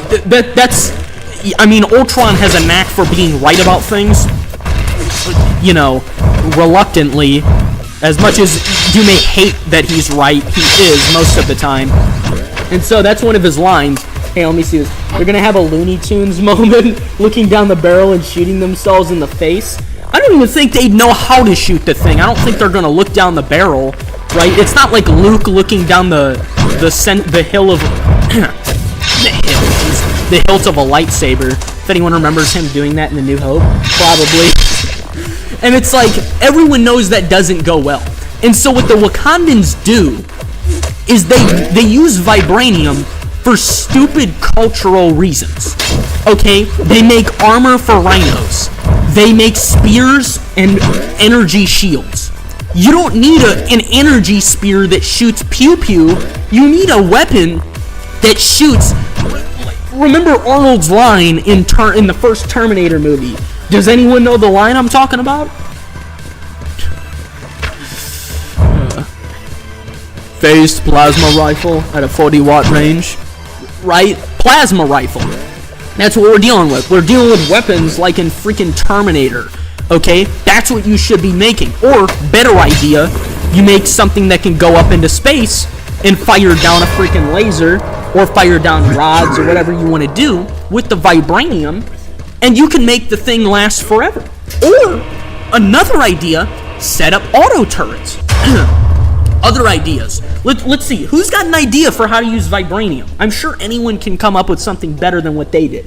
Hear me out. Vibranium bullets. I don't know much about vibranium, but I feel like it could go through armor pretty well. Absolutely right. Everyone knows vibranium is the best offensive and defensive substance in the Marvel Universe. Bullets? Sure thing. And you can make millions of them. And they would be the best armor-piercing rounds in existence. You could literally shoot through Thanos' skull with a vibranium bullet in a sniper rifle. Congratulations, Asher. You're a genius compared to the people in Wakanda. Okay? Bounces back to you like Captain America, cause shield and you die. I'm not sure if you know how bullets work, but that's not how they work. The gyroscopic effect is used to propel the round, and so it goes through something, and then it keeps going until it loses energy and falls. Vibranium still obeys generally the laws of physics, even if Captain America's shield does weird things, right? He's also got that magnetic pole thing, which explains how it keeps coming back to him a lot of the time. Let me see. I already liked that because you're playing my favorite PS5 game. Hi, I'm Jordan. I'm not a genius, just an American. Oh, he's right. No, he's right. He's got it on lock. He knows how basic weaponry works. Whoop-de-doo, you know? No. Okay, yeah, I mean, when it comes to bullets, and you know what, Austin, you just gave me a great idea. Hollow points. Make a vibranium hollow point bullet. Now, given the properties of vibranium, you might want the front of the bullet to be a different substance, but if you use the hollow point, you could disperse the damage more, and that would also prevent, in case vibranium has weird properties, then they also displace the energy more in one place. Holy Jesus, uranium tier, I'm gonna die. Okay, then they displace the energy more in one place, so you don't risk it ricocheting or doing something weird or causing collateral damage. You see, the basic science behind all of this exists. It's very simple stuff. If I can learn it, just a basic American citizen, you can learn it, and so can they. Okay? And you want to know why they make pointy spears and shiny rhino armor and crappy dropships? You want to know why? I'll give you a hint. It starts with a C.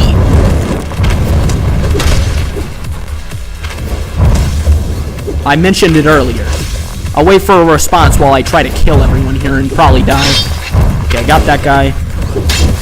Got him. Whoa, what just happened to my game? Okay, that was weird. I'm surprised I've been talking this whole time and I'm still in uranium tier with literally zero effort. That's actually, I impressed myself a little bit here. Can anyone guess why everyone's making pointy spears and rhino armor in a country that should have the most advanced tech in the world? Wait for a reply for another like 4 seconds. Let me see what upgrade I should get next. There's not a whole lot left, I guess. I don't get bows in this game.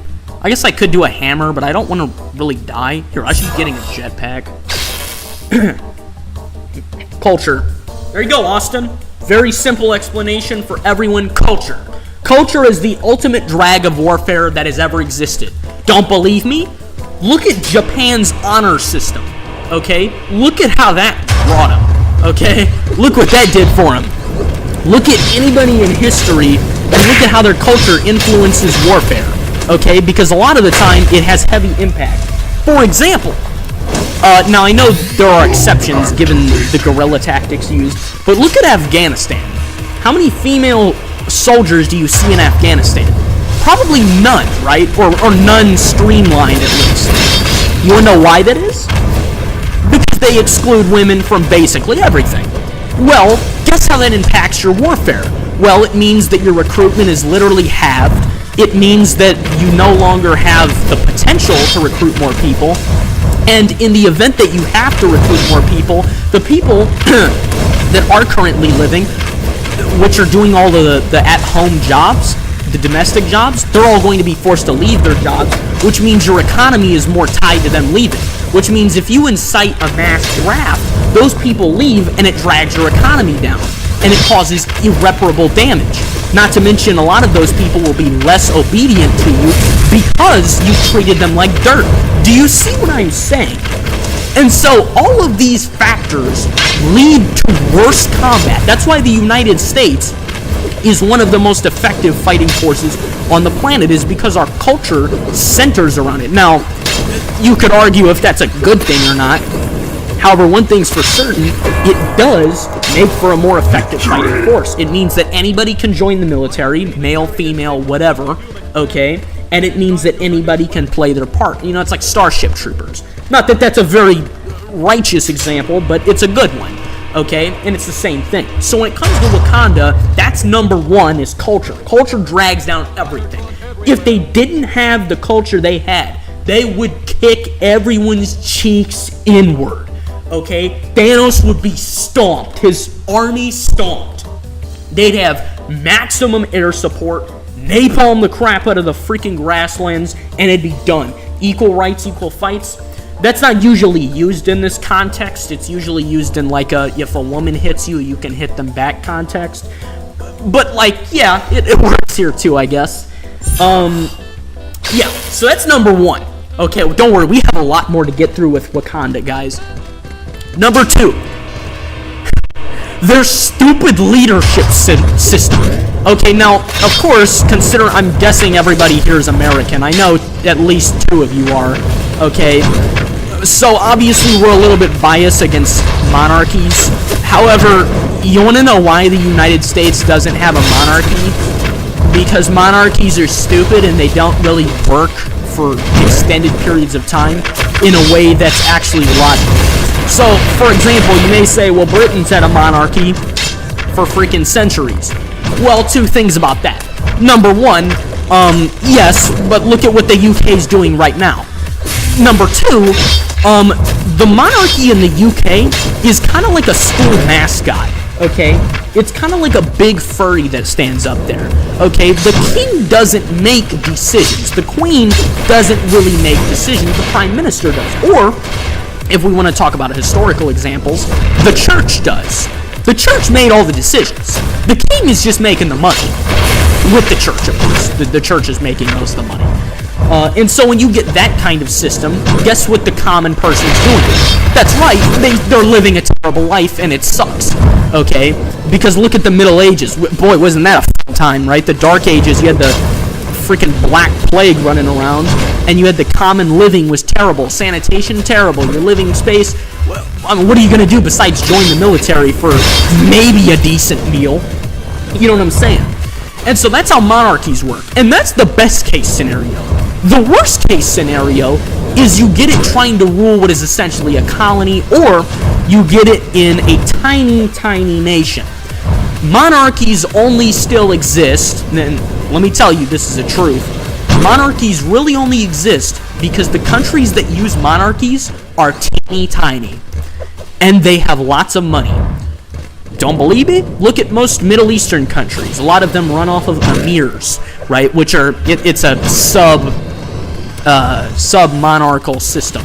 Okay, so you'll have like a crown prince. Okay, well that's a monarchy-based system. And so the Commonwealth still has a monarchy, but it's not really like the king commands this, right? They have prime ministers, they have diplomatic process, they have democratic process. It's all the same stuff. Here, let me see this. If you gave vibranium to a Florida man, it would create the strongest military force in fiction. Ain't that the truth? And then, what was that? Ghost of Pedro said you're right. Yeah, I mean, it's very straightforward. You give it to any basic militia, and they would use it better because they know how to utilize a weapon properly. Okay, it's a simple system. That's anyway. Hang on. Thanks for fixing my spelling error. As someone that lives in Florida, I can say that you're right. Yeah, Asher gets it. He understands what it's like to be a Florida man. And so, anyways, when you're looking at Wakanda, okay, their monarchy, dude, this is one of the biggest problems with the first Black Panther. Now, of course, it was meant to be for the sake of conflict, but let me word it this way so you get one of the reasons I don't like the first Black Panther movie. Killmonger is a foreigner. He, at one point, was in Wakanda, presumed by his little tattoo thing that he has, the vibranium tattoo in his bottom lip, okay? And his father was Wakandan, which makes him Wakanda. Well, he grew up in the United States, was just a terrorist, okay, or at least he was a common criminal, right? He did the whole theft job with Ulysses Claus, right, in Black Panther, if anyone remembers that part of the movie. And so, not only is he an American by living and by culture, but also he shares their ideology. I say there as in, like, I'm not talking about me and every other person in this chat right now. Okay, he shares the American ideology. And he rolls up in their country, dragging a dude's corpse. Not only do they let him into the country, they let him see the king. Why would you do that? Okay, that'd be like taking, let me think of a good example. Let me think here. It'd be like taking a school shooter and then putting him in front of the king of freaking England and then having two guards next to the king. What are you doing? Like, that guy could pull a gun and kill everyone immediately. You don't know what he has and what he can do. And so anyway, I mean, he could kill him with his bare hands, right? So anyways, they let him see T'Challa. Then they do the whole, which, another thing, warrior cultures. They have you fight for the right to be king. Well, of course, the biggest, burliest man with a little bit of skill can beat you in a fight, even if he's not more intelligent than you. Well, guess what? He may be able to beat a guy in a fight, but he can't run a country. And so guess what? Killmonger beats T'Challa in the little rival battle they have, and he starts ruling the country, and it sucks for everyone. You want to know why? Because he can't run a country. It's simple. It's very simple. This is why we have democracy, okay? And so anyways, that's number 2, is the way they run the country. If one guy's given all the orders, guess what you get? A collapsed military. That's why generals exist, okay, and commanders, and a freaking ranking system. Alright, is so everybody isn't running like chickens with their heads cut off with one leader. The only time it makes sense to have one leader is in the case of a rebellion, because they're not an official country or a sovereign nation. Let me read here. Yes, you do if you have footage of the shooting. Are you talking about the school shooting example? Okay. I'd like to remind everyone that a Florida man got arrested for giving an alligator Jack Daniels. He didn't die from the swamp puppy. No, bro. He got out unscathed. Yeah, and that's an alligator. Imagine what he could do to a 9-foot-tall purple alien. Okay, from Titan. Okay, I'll tell you what. It doesn't matter how many Infinity Stones he's got. If you give that man a rifle, it's over. Okay, it's game over. All right, one Florida man versus Thanos' army. It's over. All right, but jokes aside, their whole system it sucks. Okay, number 3, the biggest example and biggest point. Logistically, Wakanda is doomed. Okay, they got one major water source. They, according to what I've seen, they're a landlocked country. I think that's true. Correct me if I'm wrong about that. Which a landlocked country automatically leads to bad things, which means they have no navy at all. They have a minimal air force, and their population is at most a few million. Well, guess what? Chicago probably has a bigger population than Wakanda. So imagine Wakanda trying to beat literally billions of people in military conflict. China alone could beat them. Now double that with the U.S. military, Russia, Iran, Israel. Let's think of some others here. Some good examples. Australia, the UK, France, etc., etc. It's not even close. Okay, M1 Garand ping intensifies. He's got the right idea, just the wrong technology. And so anyways, that's what you get. That's what you get when you're running with Wakanda.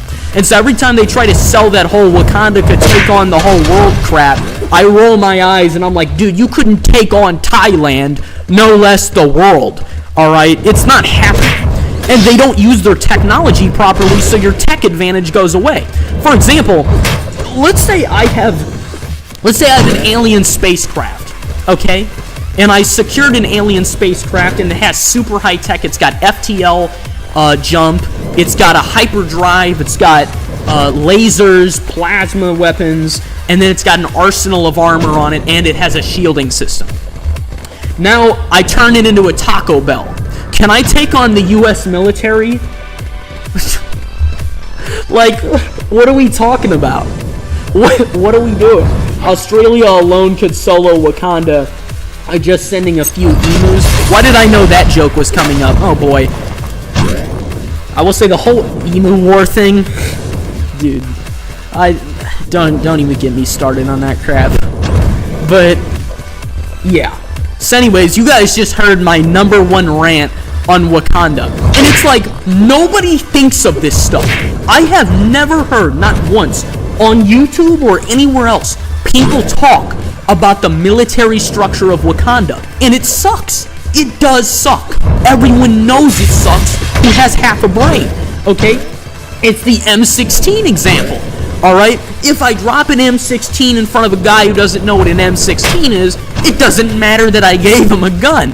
Alright? And it's the same thing. They may have been using vibranium for thousands of years, but it doesn't make a difference if you turn it into a Taco Bell. Or in What's-Her-Face's example of Starbucks. Okay? And so that's what you get. Not to mention the garbage leadership and the minimal population. They're doomed. Okay? That's why they're sending them. Yeah, you know it. Didn't they lose a war with... Oh, you guys are discussing the Emu War. Yeah, that was... They actually have... Didn't they have 2 Emu Wars? I don't know. I mean, it wasn't like there were casualties, like the emus were just, you know, clobbering them or something, but... I don't know. When you're... When you're freaking Australian in the middle of nowhere, what are you gonna do? I just stuttered big time, but I start to stutter when I talk for extended periods of time. I've been talking for like 2 hours straight. So, ow. I didn't react there because distraction. Okay, it's a multi-layered joke. Yeah, there's a lot of angles to it. Anyways, we're gonna move on from Wakanda unless anybody has any following thoughts regarding it. So I feel like I just about covered everything wrong with Wakanda's literal everything. I just corrected their government system. Isn't that insane? I'm on a live stream playing a video game on YouTube, and we all, like 5 people, just came up with a better system for a country than these clowns in fiction. It's ridiculous. Happen to be confusingly educated on the topic. I bet you are, Austin Bear. I bet you are. Jesus, I've been on this level way too long. I should just die or kill them by now. Before we move on to the next topic, I want to finish this level one way or another. Okay. I want to avoid the sideways swings.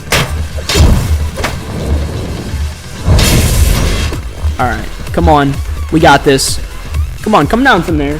It's okay. Texas has 29.3 million people in it. Oh, yeah. I mean, I brought up a small example by saying, what did I say? I said Chicago. I was bringing up a very basic example just to give you context for the scale. If we're talking about Texas or California, it's not even close, okay? Or even just a whole state in general. They'd outnumber Wakanda like 3-1, okay? It'd be like the droid army. Let me see, and I'm one of them. Yeah, Pedro would get out there with his vibranium rifle, and they're Texans so low.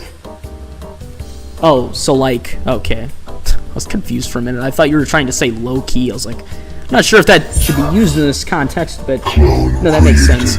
Okay. Let me take a breath for a minute. Matter of fact, I'm going to get a drink. 1 second, fellas.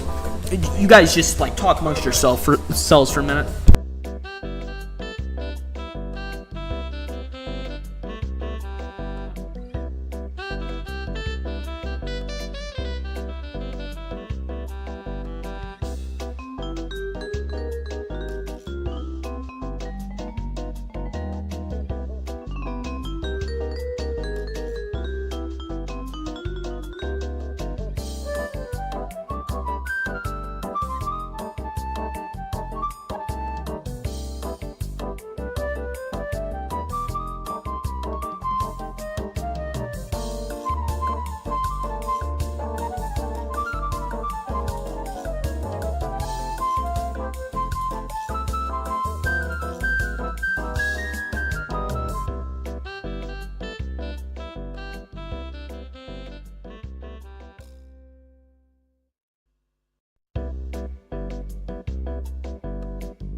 Alright, fellas, I'm back.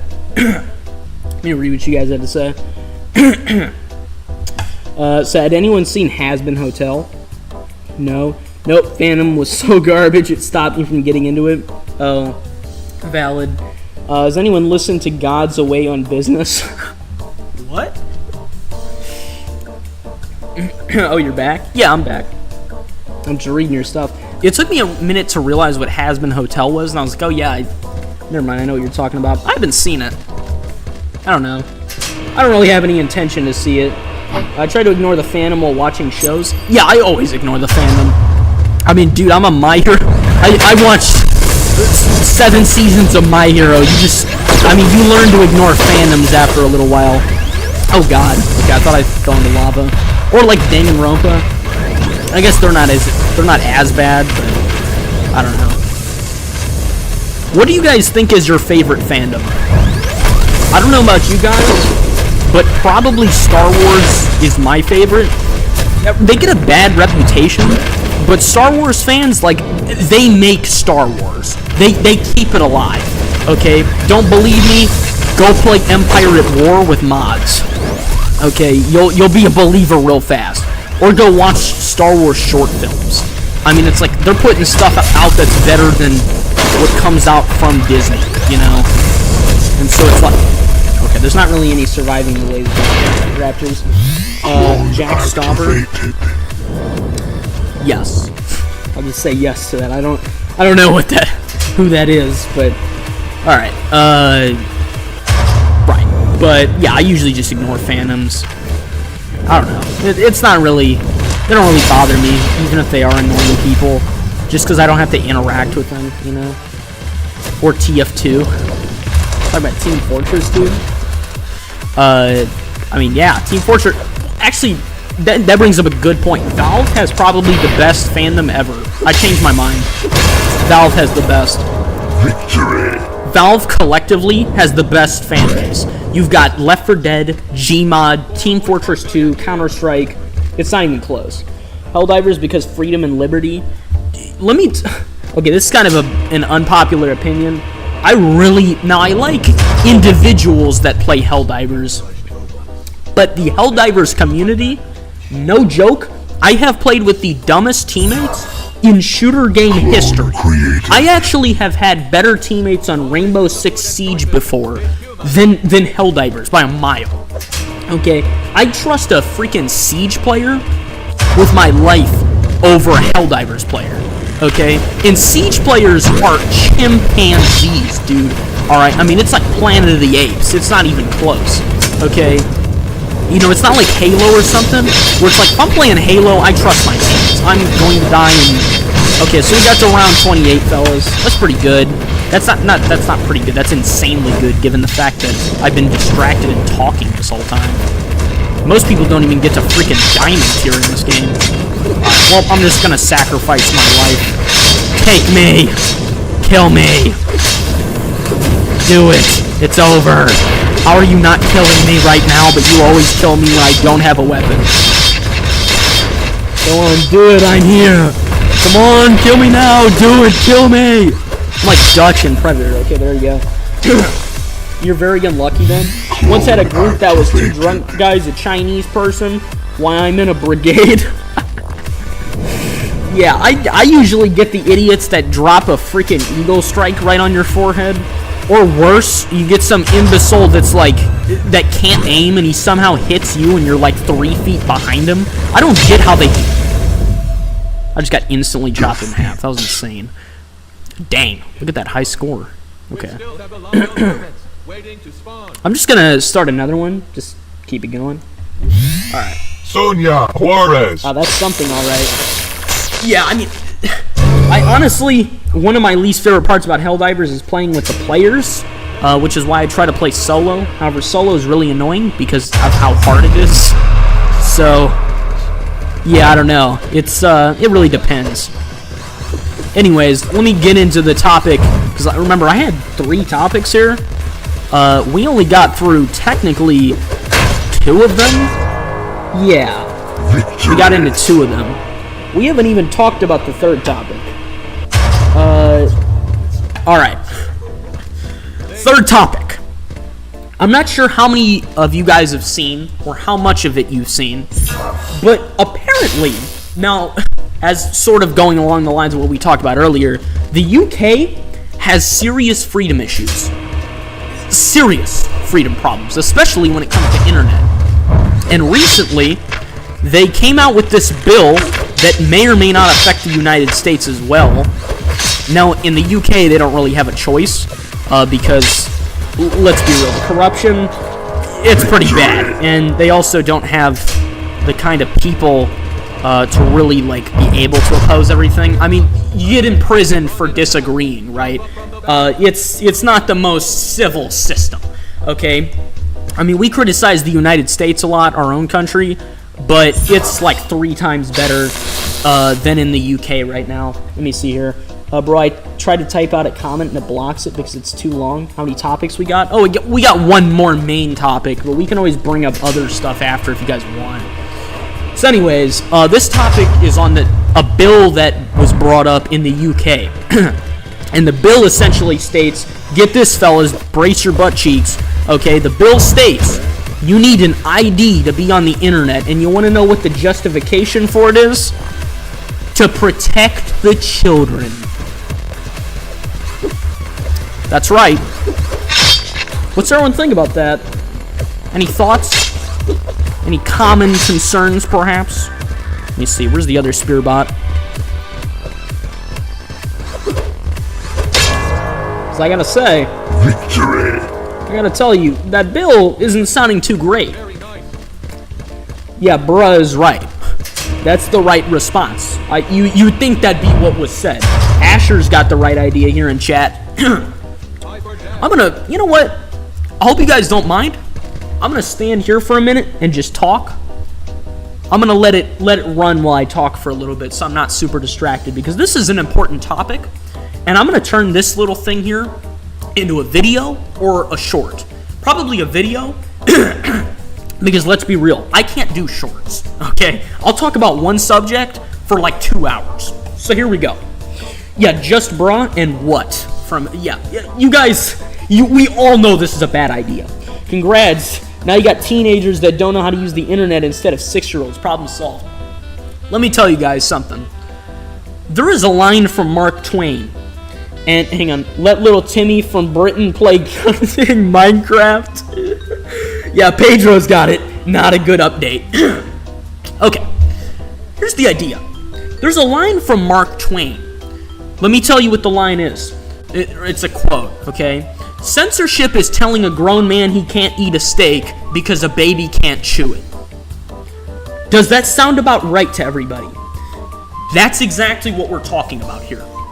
Censorship has become an enormous issue on the internet, especially in places that are hypersensitive to little things that go on. And let me tell you, it is not about protecting anyone. Protection is a self-righteous representation of what somebody thinks they're doing. In reality, it's usually something a little more sinister, a little more Emperor Palpatine, a little more Galactic Empire-esque. Okay, I'm being dramatic here for the sake of entertainment, but let me give it to you straight. Protection very quickly turns into internment. It turns into imprisonment, and most importantly, it turns into your freedom and rights being taken away because somebody wants to protect somebody else. Now, issues like this are absolutely everywhere. Identity politics is a particular example that many people have grown frustrated with. And let me tell you, I haven't talked very political at all during any of these streams or videos before, but I'm talking political now because I think we can all collectively agree this is a bad idea. This is not a party issue. This is a very straightforward freedom issue. Here's why. The justification for protecting children has been used for the most evil things in history forever. Always. It's the lady from The Simpsons. Does anybody know the lady? The line that the lady always says? What about the children? The lady that screams that. Does everyone know what I'm talking about? Has anyone even seen The Simpsons? I think is a better question. Okay. That kind of lady, that's what we're dealing with here in government. The boy who cried children, okay, and yes, it's as bad as it sounds, that's the justification. And you know how we're seeing it? I've seen this 3 times in a week. Think of the children. Yeah, he gets it. Austin knows it. There are 3 examples of this week alone. Okay, not this week because it's Monday. Well, actually, by now it's Tuesday, but the week started recently. I'm talking about last week. So in a week's time, I have seen this justification in government used 3 times. Number 1 is this bill. Number 2 is for, Jesus. I just drew a blank on it. Hang on, let me read this.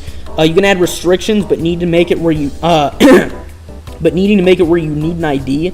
I haven't got my ID because I forgot. If I was in the UK, I couldn't play Helldivers.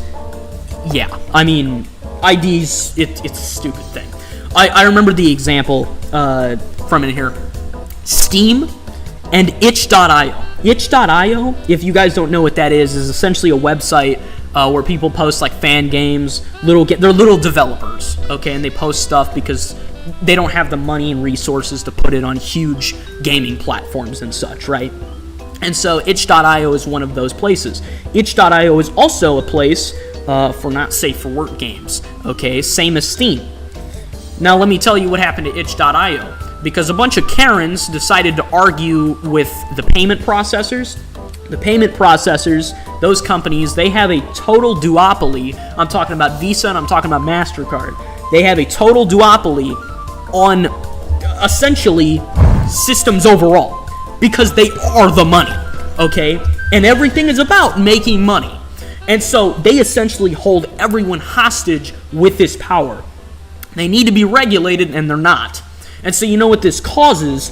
It means that they're afraid of criticism. And so when they are, Collective Shout has opened up Pandora's box. That's correct. And so when you get these Karens that argue about these games existing, okay, they argue it to the payment processors, and the payment processors, they're only making more money. And so what they do is they create these policies to remove games from the market. And so itch.io has been itched. It has been wiped clean. I actually, and it's funny because I went to look up a fan game on the day they did that. I got nothing. okay? And they didn't just take down the weird games, they took down like half of the stuff on there. They wiped it clean. And so that website's been neutered. Then they did it on Steam. Steam is supposed to be for any game, anywhere anyone can make it, as long as it's according to terms of service and policy. Guess what? Or in terms of service and policy was only if it's legal, it goes. And these payment processors, they pretty much sweep the board. Now you don't have that anymore. Now a lot of those games have been removed. And you see, it starts with things like pornography, and next thing you know, they're taking down your access to the internet. And so the whole protect the children example goes for this too. We gotta protect the kids. What, protect them from themselves? You gotta pay $20 for this game. Are you giving your kid $20 on Steam and letting him go with no restrictions on his account? I could turn off restrictions on my account. I'm not a little kid. Okay? Everyone's got to do it. So they have to go out of their way to go hunt for it. Then they got to have the money to buy the game. Then they have to play and see the game. That's not the kid. That's their parents. Okay? Let me read these comments here. Did Steam just ban some unsafe for work games? Yeah, they did. You just said that right now. With Steam, it got the short end of the stick. Right. And it only starts here. This is the beginning. It never starts and stops like this. It always is about restriction. It's about limiting freedom. And so the whole protect the children example, I've seen this everywhere recently. I don't know what it is with the modern age. Okay, I'll say for lack of a better word, even if I sound like I'm elderly. In the modern age, the number one justification for everything is protecting children. Why is this the justification for everything? I mean, there are various problems with this. Number one, obviously, parenting is the biggest thing that matters, not hiding your kid from the world, okay, or hiding the world from your child, all right? That's number one. Number two is, when I was a kid, you know what I had full access to? Can anyone guess? It's not, horrifyingly terrible, so, don't guess, something really bad, but it's pretty close. Okay, no, but you're the one taking care of your kid. We shouldn't do it for you. Exactly, right? Austin Bear here gets it. And so, you know what I had access to? I had Smosh. I was watching Smosh. You know how old I was? I was 6. And I was watching Smosh on YouTube. The internet, I was speaking more broadly, but I guess I didn't word that the best way. Yeah, I had full access to the internet. I was watching Smosh videos and Mr. Gibbs, okay? Smosh makes sexual jokes and curses all the time without end, okay? They had so many jokes I didn't get, all right? They have a whole video, all right? I probably can't even repeat the title, all right? I watched that multiple times. It's a music video, okay? You know what I'm not doing? I'm not whatever they picture happening isn't happening, okay? And it's the same thing with millions of other people. There is not a problem here. It's only used as a false justification. And the third example, the one that I thought was going to be bigger, I'll explain why it isn't as big of a deal, but it is still along these lines. The third example was the anime bill that passed in Texas. Pedro could probably tell you about this. In Texas, they passed a bill that basically was supposed to limit anime that they basically viewed as obscene, and they did it essentially with the same justification. It's for the children. Of course, this is ironically while they have beauty pageants, I think yearly or monthly in Texas, which is pretty ironic, isn't it? And so anyways, that was their justification for the whole bill. Now, it wasn't centered around anime. The whole excuse for it was AI. However, of course, it included anime and manga in it very deeply. Now, the only reason that this bill hasn't become devastating to the world, actually there's two reasons. Number one, Japan makes a ton of money off of anime, and a lot of that goes to the United States because it's entertainment, and entertainment is pretty much the biggest industry in the United States worldwide, besides food, okay? And if you don't believe me, guess who's watching what movies? Okay, all movies, all TV shows, 95% of it is coming from the United States. It is the business that matters. Okay, look at how much influence people like freaking Diddy and other people in Hollywood have. Not that he's inherently a part of Hollywood, but look at their level of influence, right? That's how much influence we're talking, and that's how big the entertainment business is. And so anyways, along these lines, that's the first reason, is because the United States would be losing money and Japan would be losing money. Number 2, probably the biggest reason, Crunchyroll and I think another anime network is based in Texas. And so the reason that you can't do anything is because they have more money than you. Very simple. And so they can sue the crap out of you because it's against various rights, which it is. And in that case, they get sued until they drop, okay? And so they pretty much did nothing about it because what are you going to do? Fight Crunchyroll and Netflix? Good luck with that, right? They've got billions more than any one senator or congressman's got, right? So that's not happening.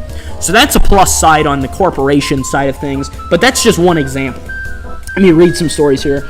Okay, story time. At 14, I wanted money, and I found out that R34 artists make a lot more money. So like any kid that wants money, I started making Rule 34. It's now my full-time job, and I make good money. Wait, no shot. Asher, are you for real? They don't need to know? Sir, a 14-year-old making R34 is like illegal? Make money on lawn and house care? I mean, I don't know who you are, so that sounds like a... Honestly, I probably wouldn't have mentioned that in my chat, but it's not like anybody monitors my chat. I don't have mods or anything, so, you know, who cares? Let me see. Like, I was going to go on a rant about how most of the anime industry is built on borderline slavery, but, like... Oh, well, I can't speak for that, but what I can speak for is, Oh, wait. Oh, yeah, that is still Asher. Okay. Yeah, for Asher makes a great point, okay? Sure, it's abnormal for you to do that, but are you making money? You are? Cool. You keep doing it, man. And I gotta say, I'm sure you're doing a great job, okay? Because I'm sure you've been doing that for years, and so if you're making good money, good for you, okay? This is the thing I always remember when it comes to education and the education system, okay? You can go to college and go do something great with your life. However, everybody feels forced to do a linear path to be successful, okay? Anytime you go to school with anybody, like anybody remembers being in high school, okay? When you're in high school, you know what you get? It's, oh, so what college you going to? What are you going to do for this? How are you going to do this? Oh, so you're taking honors classes for this. Okay, well, that's what you're hearing all the time. Well, let me tell you something. You want to know why there's a middle class?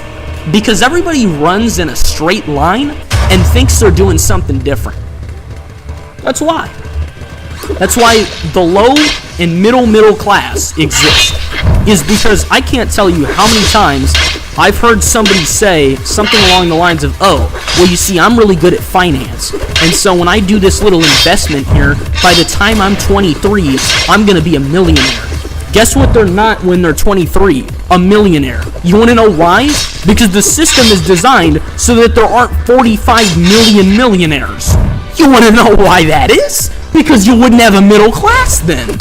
And so, and then you wouldn't have a power structure, because then you wouldn't have, if everyone's upper class, there is no such thing as upper class, then you've got communism, okay? Well, at least that's the theoretical idea behind that, which is why everybody's kept into a narrow funnel.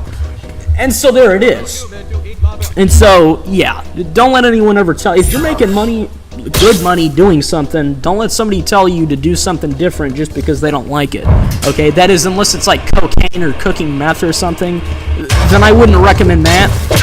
I'm gonna be totally honest, you probably could have tell me, Jesus, sorry, it's late, so I start messing up on grammar.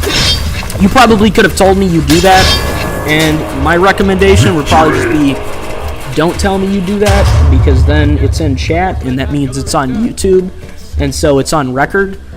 However, I really don't care. You could probably tell me, like, oh yeah, by the way, I'm the hash sling slasher, right? And I'd be like, dude, I really, like, that's cool, man. I'm not gonna, hey, I'm not opening my mouth. Do what you want to do. Okay, it's a free country. Hang on, let me read. Yeah, okay. Yeah, and then communism doesn't work aside from a theoretical utopian society. I mean, there's technically never been any true sense of communism, but of course, flavors of it haven't gone too well, have they? The only one that's ever really done it well, in a sense, is China, but they run off of a crappy collectivistic culture, which basically means that the individual is hardly worth any value, which is, of course, not a good thing, especially in terms of freedom, right? And then if you look at any other communist country, well, they're not doing too well, okay? I'd say the only other example I can think of that's, like, maybe half decent is Cuba, but, I mean, what are they really doing right now, you know?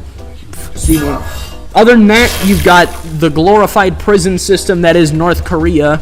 Then you've got Laos, Cambodia, and Vietnam. Which, I mean, I guess those are fine. But, like, I mean, I wouldn't live there. Also, hang on, you said Helldivers, like Helldivers 2? Well, Helldivers 2 is, like, fanatical capitalism. That's the total opposite of what we're talking about here. Since pretty much Helldivers 2 is just like a parody of, I mean, it's essentially one big parody of the United States if it were the whole planet, you know? Or I guess a whole galaxy. I just walked into a fire arrow, that was stupid. What about it? Oh, yeah, I mean, there wasn't much context, so I just assumed you were talking about Helldivers 2 in the sense of, like, Super Earth. But now that you mention it, you're probably talking about the automaton. When you have a collectivistic society where nobody's worth anything. If you're quoting me on that, because I believe I did just say that, then, yeah, that, oh, you're talking about, never mind, I get it, you're talking about Super Earth in the context of collectivism.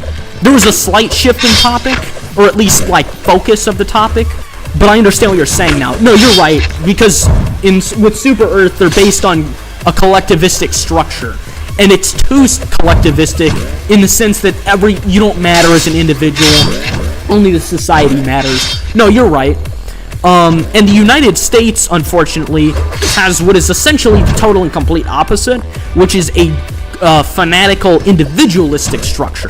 Now, I don't think collectivism or individualism, either of them function properly. You want to know why? And I realized this a few days ago when I started looking up stuff on psychology. I've researched a lot of psychology stuff. I just do that for fun. But I was looking up stuff online, and one thing I went into was, like, stress.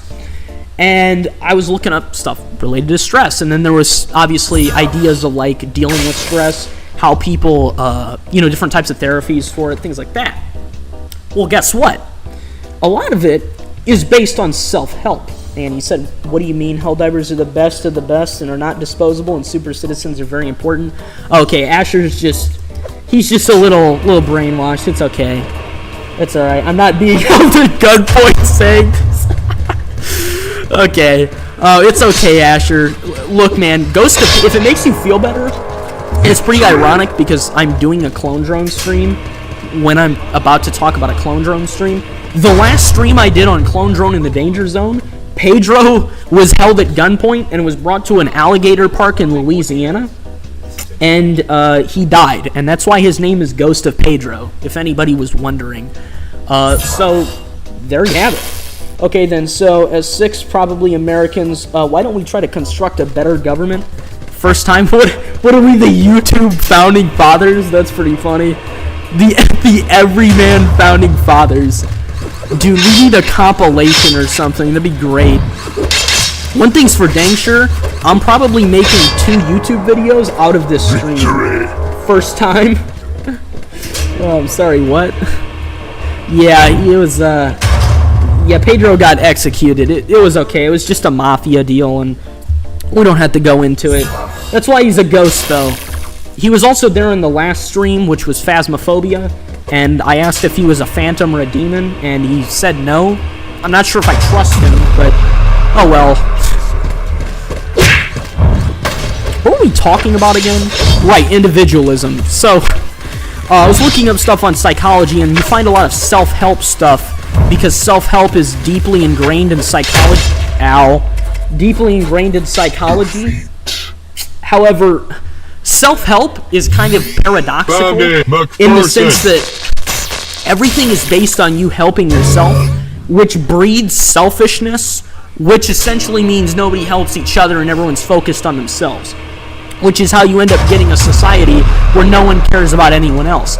And basically what I'm saying here is that the end goal of the obsession with oneself that individualism in a society breeds is essentially what you see on Reddit, where I am me and me is matter and I am all that matters and I'm the best person in the world, and the person has like pink hair and they weigh 400 pounds.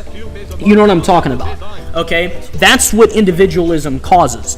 And so that's why when you go to China, you don't see a bunch of people with green and blue hair walking around with signs. You want to know why? Because the individual is not usually worth considering enough. And so I think there needs to be a nice fine line between what we consider in a society. And so with collectivism, it's too much of the individual is useless. And with individualism, it's too selfish and focused on the individual, which causes greed and it causes power struggles, which explains the political conflicts in the United States and why there are so many absurd, you've probably seen like the super aggressive like left-wing stuff on YouTube or super aggressive right-wing stuff on YouTube, right? And so what that causes is essentially a conflict amongst the people because you never have unity. That also causes the whole like fear over racism and crap right like that, where everyone, it's the boy who cried racism or the boy who cried sexism. That's how you get that crap as well, is because it's all based on an individualistic structure, okay, where the individual is everything and the collective is just a side thought. Let me see here. I'm sorry, what? Oh, I'm mafiosoing on it. You said mafia, so I had to say that. I think therefore I am. Yeah, Austin Bear's got the exact phrase to describe it. I think therefore I am. Okay, it's this I am a living being and I deserve everything mentality. And so what you need is a good middle ground. Okay? And so, yeah, that's your friendly neighborhood YouTube criticism of individualism versus collectivism. And how they both suck. Victory. You know what I think's pretty funny? I can go from like playing a South Korean dating game and joking around for 5 hours straight, doing nothing but stupid stuff until like 3 in the morning.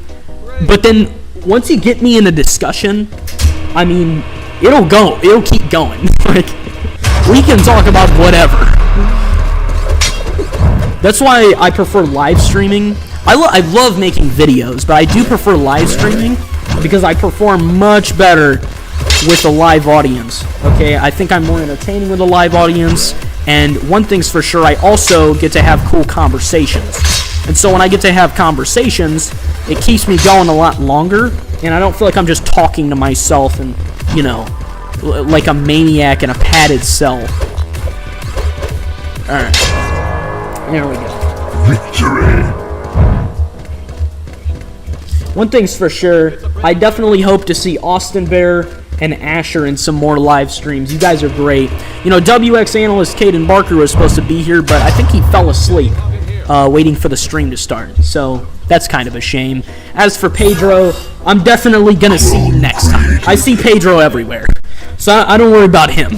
But as for everyone else, I would definitely love to see you guys elsewhere, because one thing's for sure, I am definitely enjoying our discussions. Hang on, what is that? Don't talk about that Korean dating game. Yeah, that was fun. Pedro was the only person on that stream for most. Well, actually, okay, let me correct myself. He wasn't the only person, but he was the only person talking during the stream. And so it was pretty much just me and Pedro going through that entire freaking spiel. Oh no, you will? What happened, Pedro? Oh boys, I mean, if you guys want to watch the stream, it's still on YouTube. you can go to my you can either select live, or you can click on my playlist, The Greatest Streams on YouTube, and you can go watch it. I think it's either my longest or second longest live stream I've ever done. That game took forever, but it's really funny. Okay, you also get to hear me complain about like languages, and then you also get to hear criticisms with grammar and crazy moments in that. There are a lot of insane things. Dude, hang on. I saw Pedro mention something about clothes. Pedro really hated that chick's clothes for some reason. They weren't that bad. Her haircut sucked, but I don't know. It wasn't a huge deal, I didn't think. Honestly, the thing that bothers me the most is reading subtitles. I hate subtitles. That's why I don't watch subbed anime. I always watch it in dub. Let me see. New YouTuber insights. Let's just say their clothes. The clothes weren't that bad, dude. They weren't even. I think the worst part about them was that it wasn't. It just looked kind of trashy, you know? They weren't very good. Oh, the hair. Yeah, the hair was terrible. There's no justifying the hair. That thing I was joking about Redditors and an individualistic culture, okay? That's what that chick looked like in that game. I don't know. I mean, some are alright. What's your favorite anime? Kaguya-sama Love is War. Not even a competition. Actually, kind of. Death Note is really good as well. However, I don't know. Yeah, Love is War is better. I'd say probably top 3 would be Kaguya-sama Love is War, Quintessential Quintuplets, and Death Note. That's probably my top 3. My Hero is really good as well, but Season 7's kind of eh. Oh crap, I'm gonna... Ow. I have my guys. What's everyone else's favorite anime? I know somebody mentioned JoJo's. I think that was Asher. But, I mean, maybe it doesn't mean that's your favorite anime, but I don't know, it kind of implies that, based on the fact that that was your first question on anime was based around it. Another question while I'm fighting. Does anybody here watch Sylvanus? He does skits on YouTube. That guy's hilarious. You know what? This is a side thought. One of the funniest things I think about me talking and doing these live streams is that I probably advertise other YouTubers more than they advertise themselves. Like, I talk them up so much. Like, most people probably don't even know who the homie Damien is, and I've talked about that man so many times. I've brought up Corey Kenshin, I've talked about Sylvanus, I've talked about Caleb City. It's like, let me see. I've never been in the chat with randoms and have so many people agree on so many things, it's kind of crazy. Yeah, like-minded people, dude. I mean, that's what you get when you get small YouTube channels. You get a lot of people that have similar ideas that flock to them, right? Because, I mean, if you go to huge YouTubers, if you're going to, like, let me think of a community that's not... okay, let's go with the most dramatic example. Okay, Mr. Beast. Okay, well, guess what you're gonna find in his freaking chat rooms, if he even has any, and you're gonna find this community. You're gonna find a lot of whiny children, and you're gonna find millions of people, and a lot of them are probably just gonna be asking for money. Okay, that's what you're gonna get. And so you get so much diversity that eventually the community kind of breaks down, and it becomes like a bad fandom. Alright, compare that with, like, Corey Kenshin's fan base. I mean, I guess some of them can get crazy, too. Let me think of a better example. Compare that to, like, Caleb City's fan base, and it's like everybody's pretty, like, straightforward on their ideas. Nothing too weird or wacky. I thought the game was still going when I paused it, so I unpaused it. But I'll just keep it going. There we go. Let me read this. JoJo's and Girls und Panzer. I actually have a friend that watched Girls und Panzer. But yeah, I haven't seen it. That's another one I want to watch. I want to watch Gate, because that show is pretty much like a power fantasy of modern military versus, you know, fantasy stuff. I think that's on the list. That's not romance or anything, but it's on there. Let me see. Does the Transformer Armada, Energon, and Cybertron count as an anime? No. No, it doesn't. Anime is usually like Japanese, South Korean, maybe Chinese production that's in a specific animated style. But no, Transformers doesn't count. Oh my god, Gate is in the same realm. Yeah, it's definitely... I don't know, I think I will watch Gate, but definitely not before watching some more. Oh, Jesus! Okay, he just faced through the freaking wall. I didn't see him coming. Okay, I just heard, like, footsteps behind me, but there's nobody here, so that was creepy. Alright, let me see. Let's see. It's insane and I love it. Yeah, I mean, there's so many fun things to watch, you know? What does everyone think of the Star Wars movies and Star Wars shows? Let me tell you guys, especially if you've probably seen a lot of my videos, Star Wars is easily my favorite franchise ever, okay? That and, like, Indiana Jones. Because my favorite movie is Indiana Jones and the Last Crusade. What's everyone else's favorite movie? Let me see this. I've seen people that voice over shows and games. They're the people that did one voiceover Sonic, but the shows have the same artist as anime. Oh, okay. I once had my younger brother call Invincible in anime. Dude! Okay, story time, boys. I was in a class one time. I was in, let's see. What class was it? I was in AP Language and Comp, okay? This was junior year. I was in AP Lang and Comp. I was sitting next to a girl, and I don't remember what it was we were talking about, and it was Invincible, right, the show? And she said Invincible was a cartoon. And that was like... Anyways, so I went into a huge debate about this. Basically, the debate ended with them acknowledging that they were in denial, and I was like, okay, well, I can't argue with that. You know, if you're in denial, I can't crack your skull and, you know, get you to think something different. So, anyways, that was like the most egregious discussion I've ever had. Or it was up there. It was disturbing. Okay, let's see. Okay, I looked at the chat and almost just got killed. Alright, got them. Alright, got him. Victory. Cartoon, yeah. It's, I mean, I was like, dude, SpongeBob's a cartoon. The Loud House is a cartoon.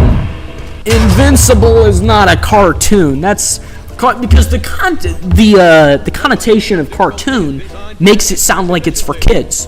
Anyone who's watched freaking Invincible knows it is not for kids at all. Not even close.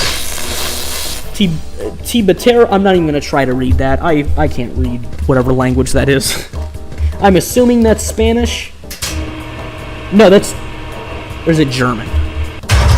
I saw and now I'm thinking maybe it's German. I don't know. You see, I think I heard you say what's your favorite movie. I'm tweaking, or am I right? Killer Bean. I think Pedro probably has heard me say what my favorite movie is, but that's because he's been in so many streams and watched so many videos. I can't imagine that I haven't brought it up at some point. Yeah, I'm sorry. Is Austin Bear saying his favorite movie is Killer Bean? Is that what he's saying? It's okay. Italian? Oh, it's Italian. Oh, another fun fact, fellas. I am terrible with language.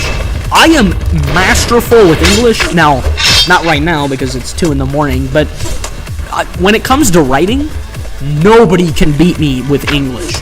When it comes to other languages, I'm special needs. Okay? I am terrible with other languages. I cannot learn languages to save my life. Okay? I've tried to learn a little bit of Spanish. I've tried to learn a little bit of Arabic. Can't do it. Can't do it at all. It's not even close. All right? And so I stick with English because obviously it's my first language and it's the language that I've mastered. So, and I'm dead. Okay. Have y'all seen the movie Tire?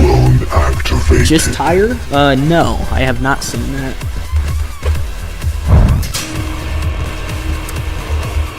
Yeah, I'm trying to think if I have. No, definitely not seen it. I think I've heard of it though. Let's see. Oh, I watched. Have any of you guys seen Braveheart? Victory. I watched Braveheart a couple of weeks ago. That movie's amazing. Let's see. How about Men at Work? What? It's about a tire that kills people. That's great, Asher. What? A tire that... No wonder I've never watched it. Is that one of those Carney B movies? I bet you it is. That's goofy and I love it. Or I'd love it, yeah. It's... I don't know, maybe I'll watch it. Matter of fact, I'm gonna look it up right now. Hang on, let me unpause it on the... There we go. Alright. Tire movie. Holy crap. Oh, it's called Rubber. The movie isn't called Tire, it's called Rubber. And it's about a tire that kills people. And yep, I'm right. It's a B movie and it's rated 3 stars. That sounds about right. It was directed and written by Quentin Dupieux. Or is it Dupuy? Wait. Maybe it's Dubois. I don't know. Maybe it's spelled in a weird way, but it could be Dubois. Okay, no, but my top 3 is Killer Bean, Office Space, and Hundreds of Beavers. Okay, Office Space, I know what you're talking about, but I haven't seen it. The other 2, never heard. You guys are the kind of guys that would like Llamapocalypse, aren't you? That movie was booty cheeks. I mean, it's meant to be, but you guys would like Thanksgiving 3, I bet. Alright. Jesus, okay. They're shooting fire out of their butt cheeks. Kill them. Get them. Oh, almost just died. Okay. Come here. Quit flying. There you go. Victory. My favorite is Big Trouble in Little China. Men at Work, and Transformers DOTM. Let me name my 3 favorite movies. Indiana Jones and the Last Crusade. I said that one. Number 2... probably Revenge of the Sith. Number 3, let me think. Why am I drawing a blank on number 3? You know what? It might just be Shawshank Redemption. I have a lot of top movies, but Shawshank Redemption, dude, when I watched that, I have never seen a movie that was a bigger masterpiece in my life. Objectively, Shawshank Redemption's the best movie I've ever watched. Subjectively, it's like top 5. Just because I have a bigger emotional attachment to Indiana Jones and Star Wars because of nostalgia and because I grew up with them. Like, I couldn't imagine my existence without Star Wars. I'm telling you that much. Indiana Jones, I couldn't picture that either. But, like, it'd be more tolerable. Star Wars, dude, I don't care what George Lucas does or what he says. That man created Star Wars, and therefore I am forever in his debt. Okay? I mean, that's my Bible. Alright? I'm being dramatic. But Final Destination 2, I don't think I need to say anymore. Final Destination 2 is... I mean, it's decent, I guess. I mean, the Final Destination movies are never, like, super spectacular. You know. I don't know. What do you guys think of Saw and Scream? Personally, Saw is my favorite horror movie franchise. Scream's amazing. The Alien franchise is amazing. Terminator's great. Yes, Terminator counts as a horror movie. Look at ow. Even Dead Meat counts as a horror movie. And that's pretty much like, you know, he has spoken, so. Do you guys ever go to a Spirit Halloween and feel like you're floating in heaven? Because I have. It's like, if I had to call a place the best place I've ever been into, it'd be a beach in Gmod or Spirit Halloween.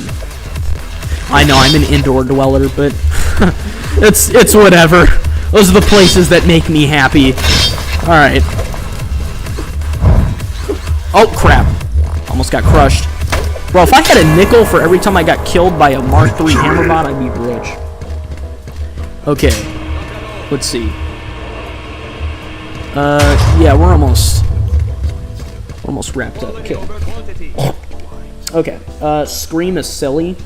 Dude, Scream is second best horror movie franchise, easy. Alright. Also, it's a horror comedy. It's meant to be silly. Alright, what else? Also, you might be thinking of Scary Movie. If you're thinking of a badly made movie, you must be thinking of the parody of Scream. Alright, Saw is my second favorite. I prefer Silence of the Lambs. I think Silence of the Lambs is one of the only horror movies I haven't seen. Just because, or one of the only, like, big horror movies. I shouldn't say one of the only. That includes like, the Winnie the Pooh horror movie and crap. Alright. Dude, how many Mark III Hammerbots are gonna show up here? Alright. I've been to a Spirit Halloween and an inflatable Pinar costume? Or is that Pinar? Not sure I know what you mean. Alright, let's see. Alright. Victory! Best Halloween ever. Dude, they have killer costumes.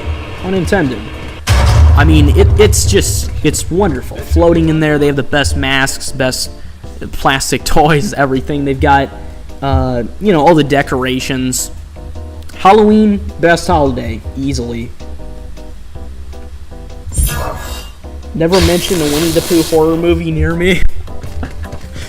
I'm guessing somebody saw it and didn't like it. Yeah, that sounds about right. What was I gonna say? This is a side note. I will find you. Oh, I almost just got hit by an arrow. Okay, need to focus.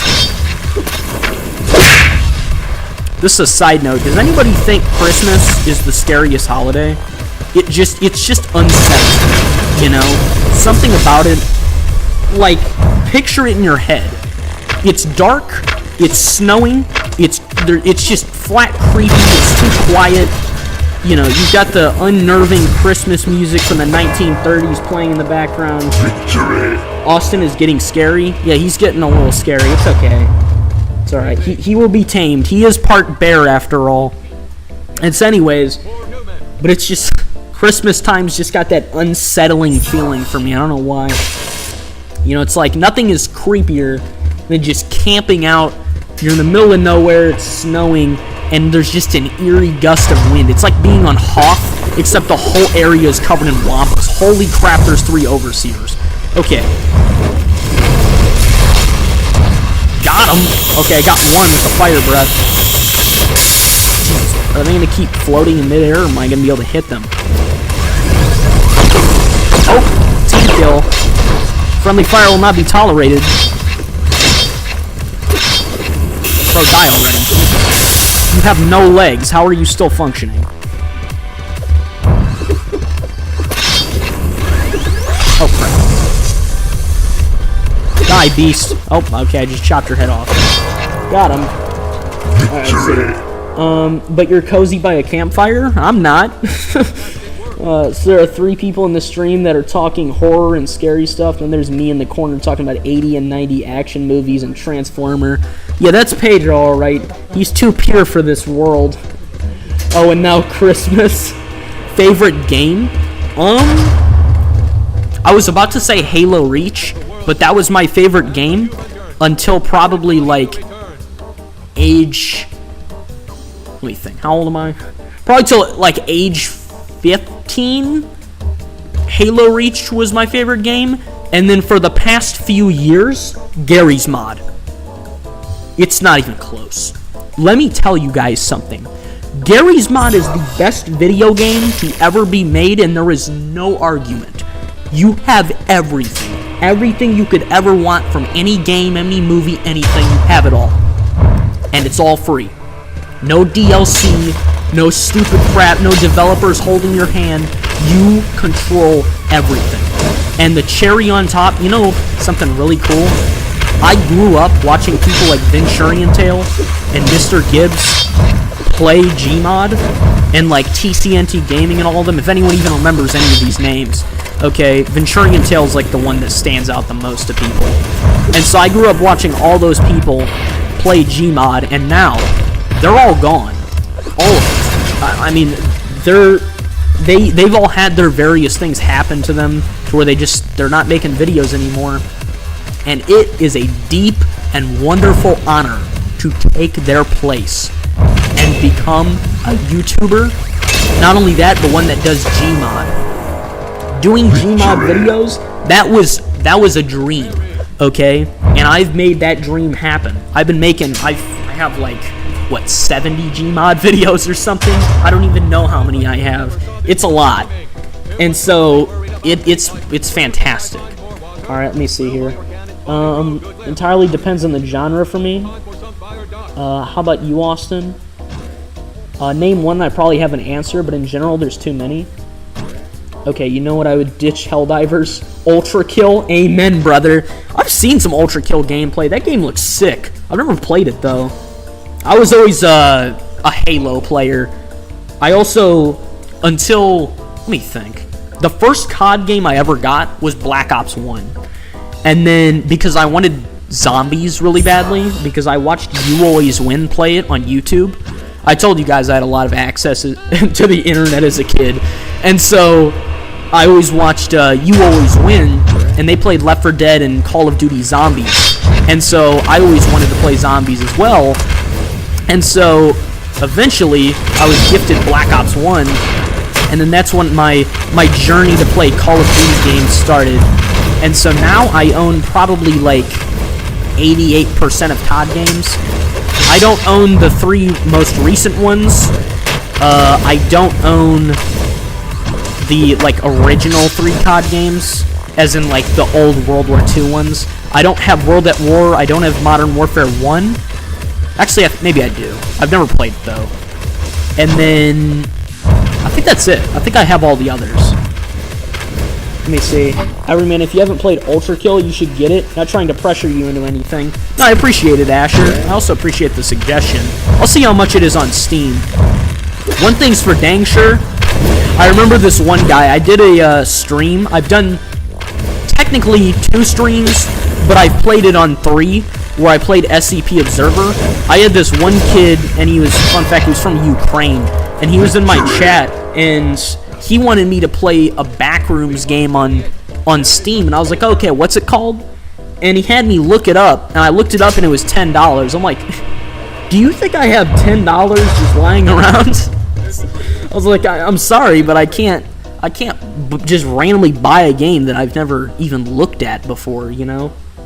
And so anyways, yeah, but I'll look at Ultra Kill, because I've definitely heard and seen good things from it, and I have actually seen weapons from Ultra Kill on Gmod before, so I know like stuff from it, but not quite anything super vital. I also think that I know a little bit about the storyline. Like, wasn't there a huge war that occurred and basically wiped out everyone, if I'm not mistaken?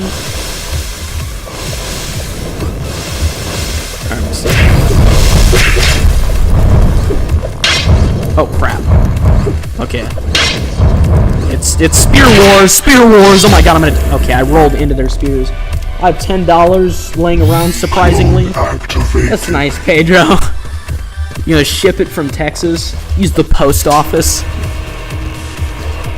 That reminds me of one of the funniest, or at least I thought it was funny, moments from one of my videos. It was one of my older videos, and it's Talk About Time Travel Part 2, and it's me going back in time, and it was the guy at the post office, and I said, what was it? I brought up Gmail while holding him at gunpoint, and he goes, and it was the 1950s, and he goes, Gmail, what's Gmail? I go, what's Gmail? That's funny, you've seen too much, I blow his head off. I don't know why that was funny to me, it just was. I guess I have a morbid sense of humor. Let me pause this. Mankind died and you're a robot that runs off blood going on a massacre through hell. Hell is full, blood is fuel.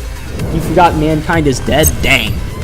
Well, at least you know I know part of the story, because I had actually heard of, not heard of, but I had heard that while watching a video on, I think it was on Fictional Wars was the video I was watching, and that was one of them, because that video also mentioned the 7-hour war in Half-Life. It mentioned the Future War in Terminator, the Galactic Civil War in Star Wars, stuff like that. Cool quote? Yeah, for sure. It's definitely one of those Doom-style quotes you'd see in that kind of shooter game. Alright.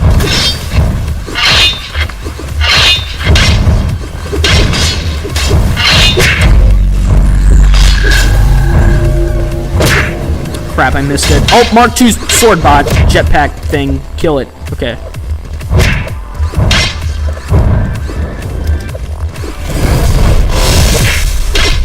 This is very random, slightly off topic, but I think my main goal on YouTube, besides like obviously growing, is I want to be the guy everyone knows for like romance anime reviews and stuff.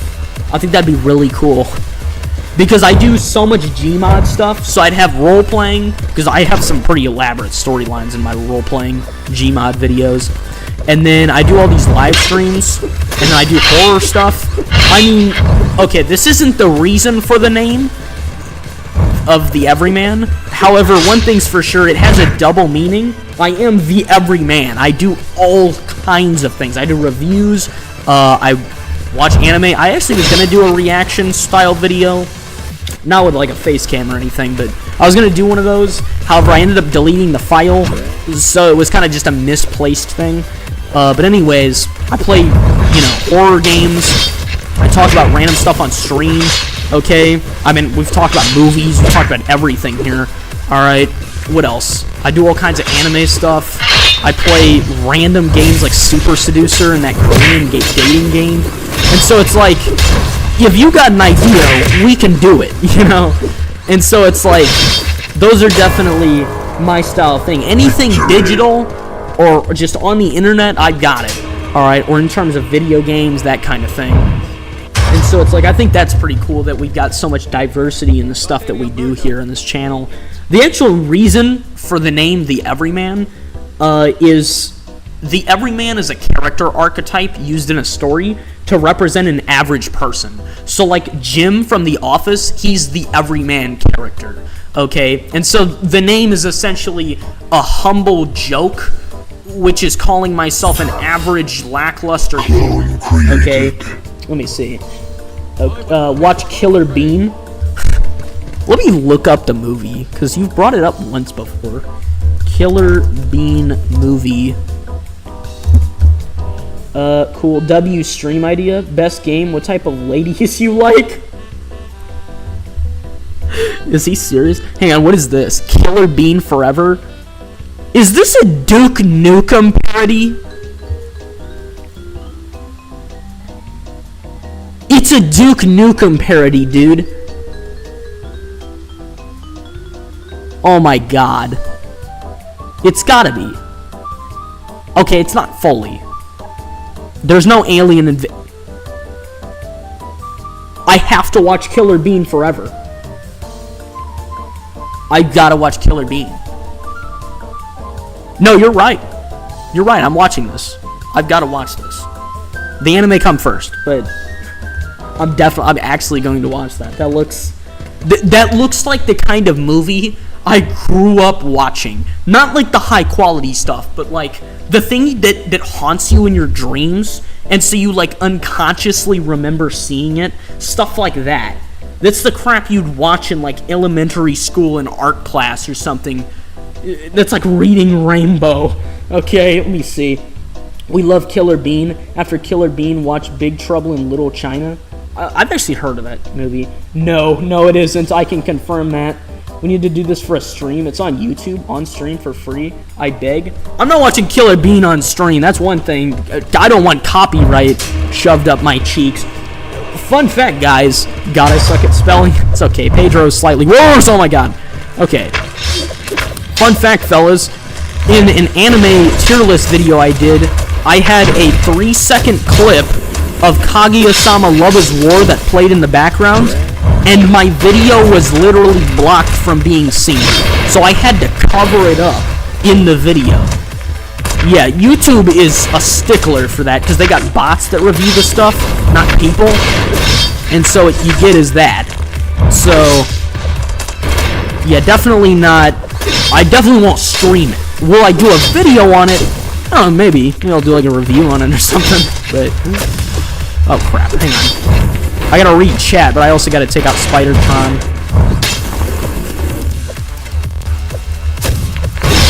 Alright, got him. Ow. Alright, let me see. Have you watched Xavier Renegade Angel? I have not. Let me see. Oh, geez, that's a lot of stuff. Okay, I'm dyslexic. Says, oh, Hayes.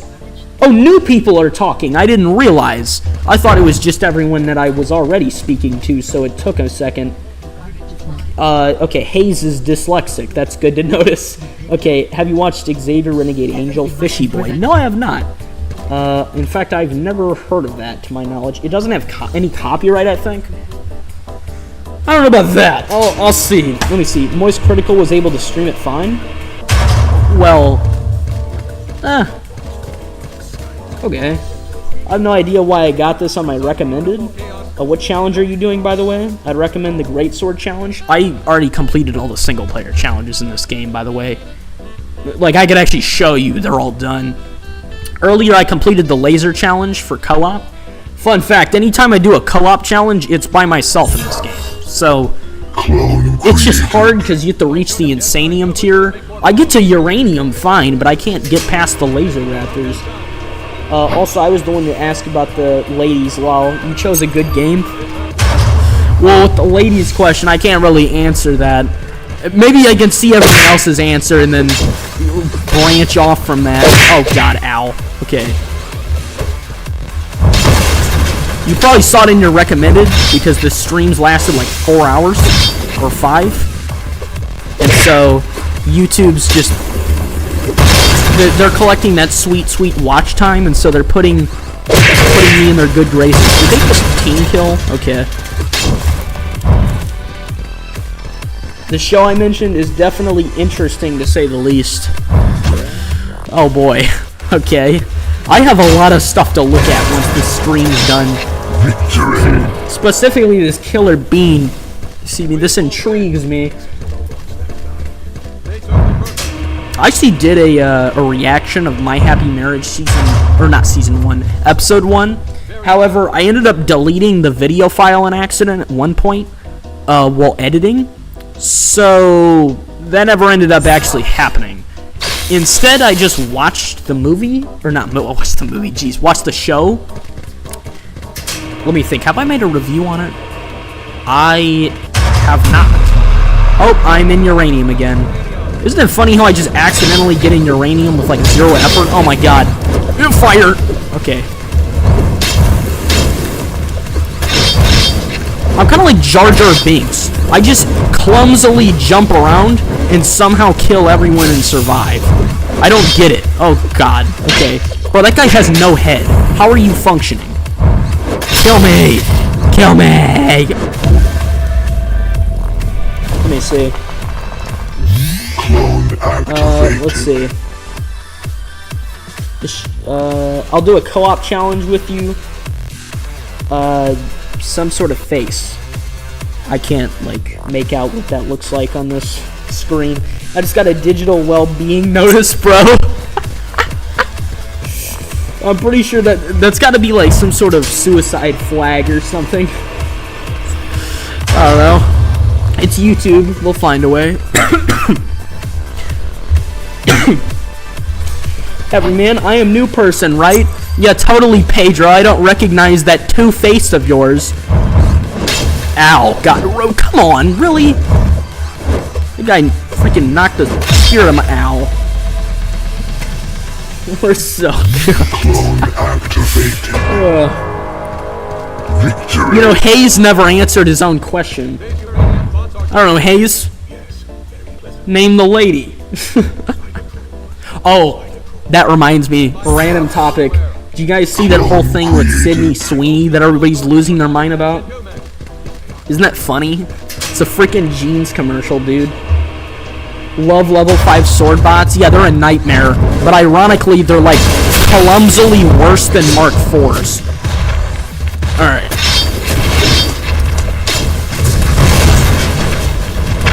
It's like getting a Droidica.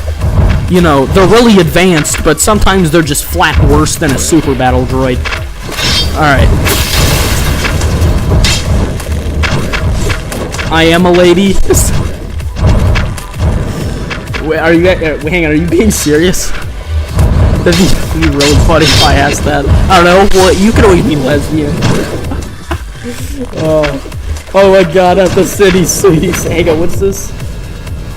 City Sweeties soap. It was some sort of jeans commercial, and then a bunch of people watched it and lost their mind about it and started calling it like fascist.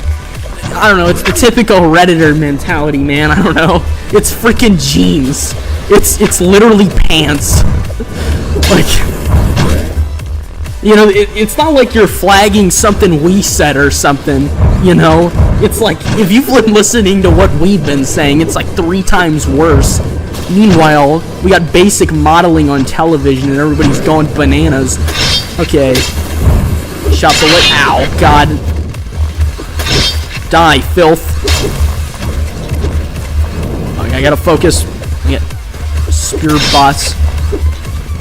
I can't even make out words right now. I'm too scared of getting stabbed and poked in the belly or something. Come on, jump up here.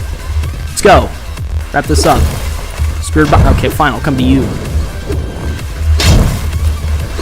Alright, got him. Victory. Let's see. Wait, Hayes, you're a woman? I didn't know women were real.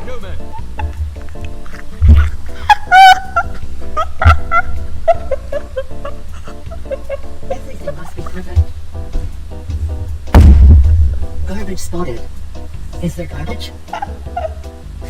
Ladies and gentlemen, my audience. Is there garbage? Bro, please somebody clip that. Anybody clip that. I don't care who does it.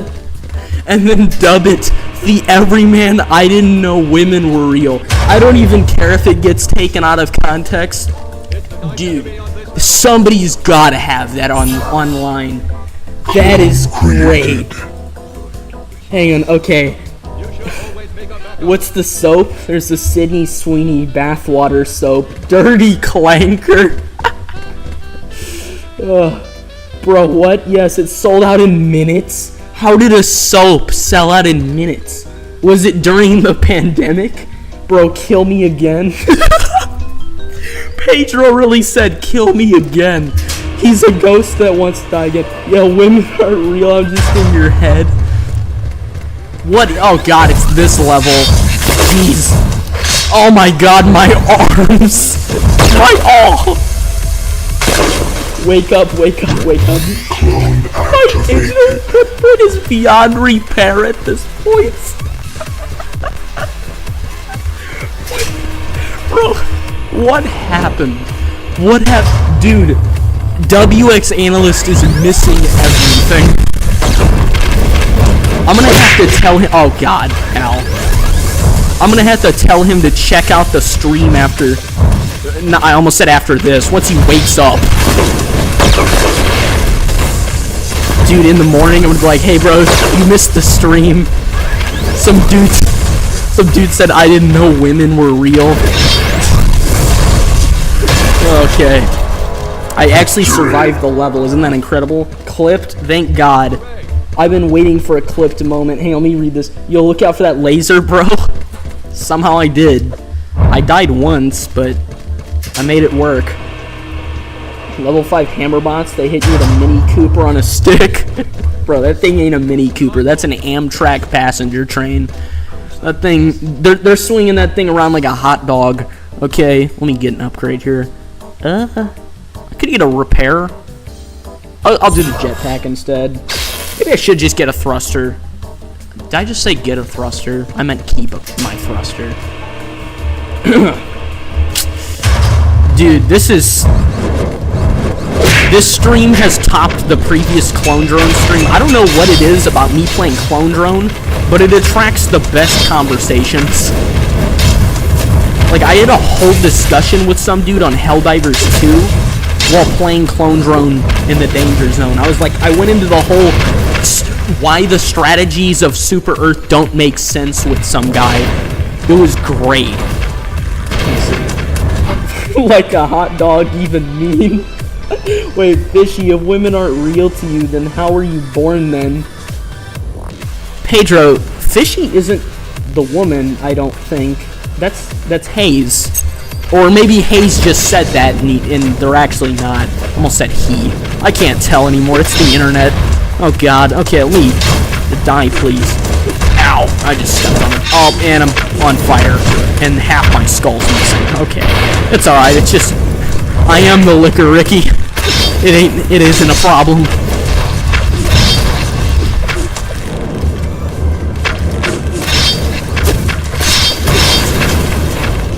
It's very random, but hang on, I was born from the slime, Pedro. Dude, what? Okay, it's just an objectively based game. It is. It truly is the slime. Oh, I almost got hit. You know what's kind of funny? I feel like I'm one of the only people I know that still plays this game on YouTube. It's like, I mean, Matt Shea and Captain Sauce, they've moved on. I know Captain Sauce is a little busy at the moment, but, you know, it's like those are the two that I watched play this game before I ever had it. And I haven't seen anyone like them since. Oh, die, please. You know, I was actually thinking... Oh, Jesus. Okay, I still have my legs. We're good. I'm still thinking that, Wait, what was I... Okay, hang on. Let me read the chat real quick. Victory. Fun fact, I'm a hive mind of 8 identical clones of myself. And I use the clones to stalk my friends. I can also split by mitosis if I need more. As in G1 Transformers comic where Transformers are born in a similar way. Same. For Fishy, I grew up with Captain Sauce. Wait, you know people? Yeah, I know people. I was actually talking about that earlier, how I advertise other YouTubers more than they advertise themselves. Yeah. Yeah, I mean, I've brought up a lot of people. Captain Sauce is great, even though he's Canadian. What's your problem with Canadians? Imagine being a Canadian. God. What, you just drink maple syrup all day?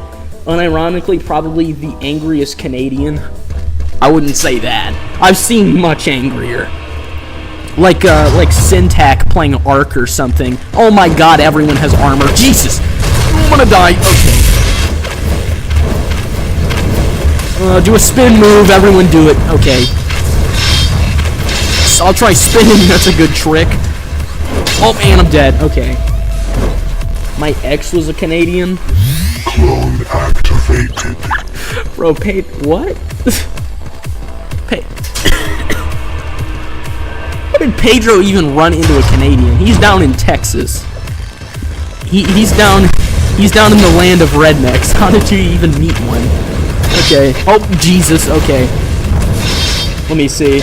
I love drinking syrup. He spelled syrup wrong, too. Let's see. The only thing in between my legs is raw power. Hayes, what? The Wakanda rant was amazing. It really was, yeah. Canadians didn't evolve correctly or something. What was the rant before that? It was on Fantastic Four and how the entire structure is an oligarchy. And everyone just, like, ignored it. Or, not that they ignored it, they just didn't think about it. I guarantee you most people didn't think of it that way. They're like, oh yeah, the Fantastic Four, they're the 4 heroes of Earth. Yeah, they also run Earth. Like, good or not, that's still an oligarchy by definition. Oh god, ow. Back off. No way. Oh, got him. Okay. Before the Thanos one. Oh yeah, there was that one. Jesus. Who was it that brought up the fact that I rant all the time in my streams? And then Pedro was like, dude, that's the best part. Oh, it was Dobby on the Jurassic World Evolution 2 stream. That's what it was. He was like, dude, you rant a lot. I was like, yeah, I do. And Pedro was like, yeah, that's the best part. Hang on, let's see. You know, your spear has a damage box the entire time you're boosting, by the way, so just spin. That is a good point. I'm just scared of losing coordination and then getting killed. You may notice unlike most people prefer the bow and sword. I love the spear. The spear is my main weapon. I think it was the Wakanda rant before the Thanos one. No, the Wakanda rant was the result of the Thanos one, but it went hand in hand. I just got kicked across the moon and sent into lava. Okay. Clone activated. That's the point. No, it was Thanos, then Wakanda? Yeah. Yeah, it was. Let's see. Okay. Guys, what time is it for you? 2:44. It's late. Just know, I literally never sleep.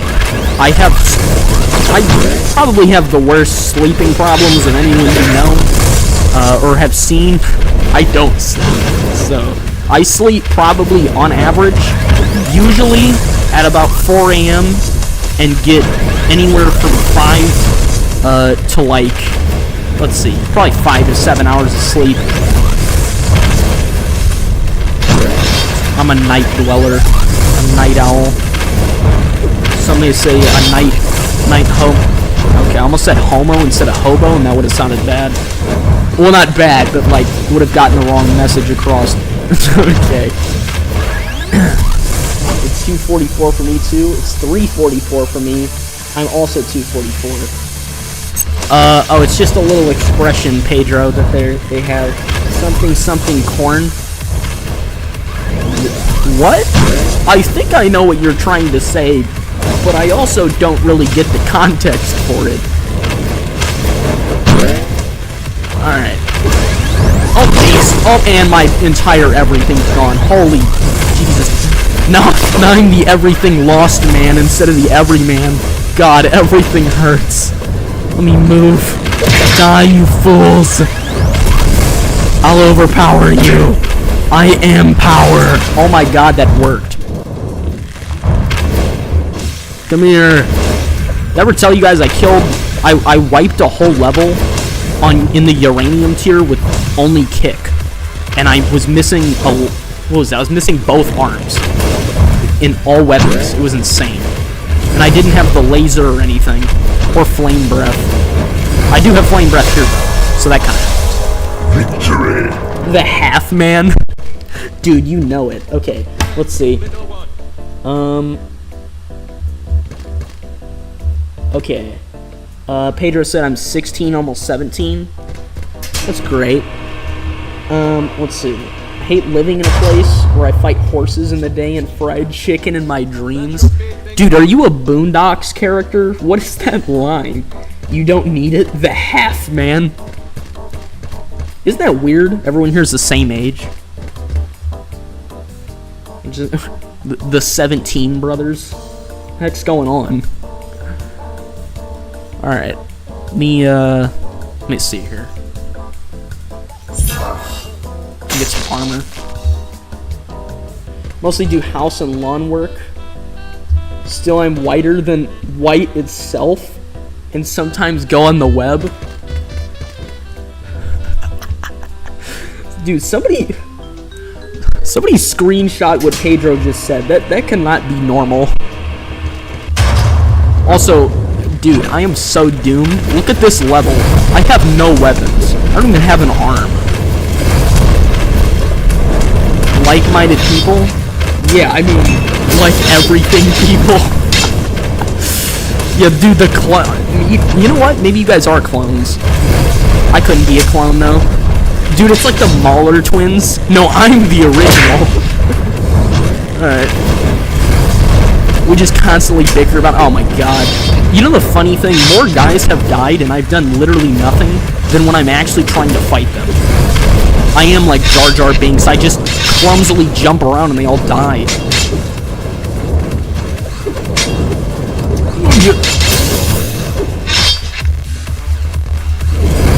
Die, beast. That actually worked? Dude, I'm Jar Jar Binks. I'm the Jar Jar Binks of Clone Drone in the Danger Zone. I'm the Uncle Iroh of this game. I just beat a whole level with nothing but kicking and fire breath. And I'm missing an arm. And the whole level is Mark 5 bow, or Mark 5 archer, Mark 5 sword, and Mark 2 jetpack sword bots. That's insane. Let's see. I'm not going to say what I do again. I'm half ginger, half German. Good thing German's spelled like some sort of ingredient in a soup. Okay, yeah, every person here is just a different one of my hive mind clones. Oh, your hive mind clones. I see how it is. Nah, I'm unique. Y'all got nothing on me. Do you hear the one about Edwin? What? Is Edwin just always in your mind, Austin? Is that just echoing in there? That explains a lot, actually. You know what? I think I do hear that sometimes in my dreams. It's like an unconscious trigger. It's Edwin. You know what? No, I'm wrong. Probably half the people here are sleeper agents, and he just said a trigger word, and everyone just went out to go kill me or something. It's like I'm the deviant. Oh god, ow. It's like 1984, we got the thought police over here.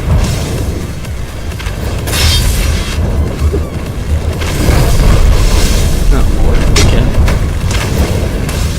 Well, good night. Good night, Hayes.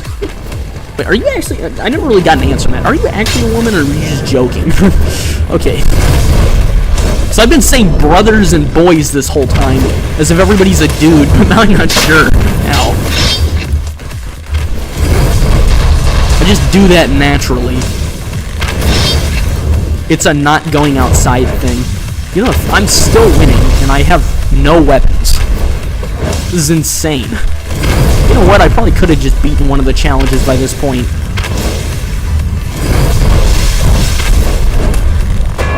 Oh my god, I just won another one. Victory! That was pretty cool. Hey, let me see. Night. Dude, I would totally subscribe, but that number, man. What number? The subscriber count? Is there like... It's not gonna bomb you. It's like 65 people, they're all gonna... It's like some sort of little cult or something. He found out a board mission. We all just start chatting the Edwin verse from that one FNAF song that blew up because of how bad it was. Dude, don't remind me about old FNAF fan songs. Jesus, I'd rather delete those from my memory. I used to make my FNAF Minecraft maps while my sister played those songs. It's 69. Real mature. That's real original. Alright. Yo, almost got hit by the saw blade. Dude, we're still going. I'm on round 31 and have no weapons. The Force is my ally. I'm like Ezra in the freaking Ahsoka show. Okay.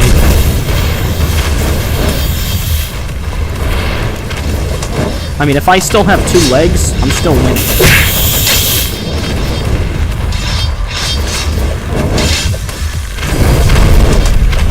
Alright, let me go here.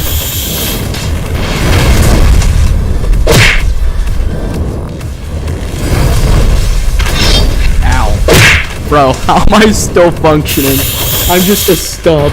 My mind decays by the hour. Ugh.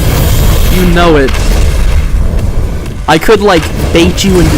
I mean, not that it's really baiting, but I could tempt you to subscribe. I could seduce you with the dark side. You're lucky you still have your mind.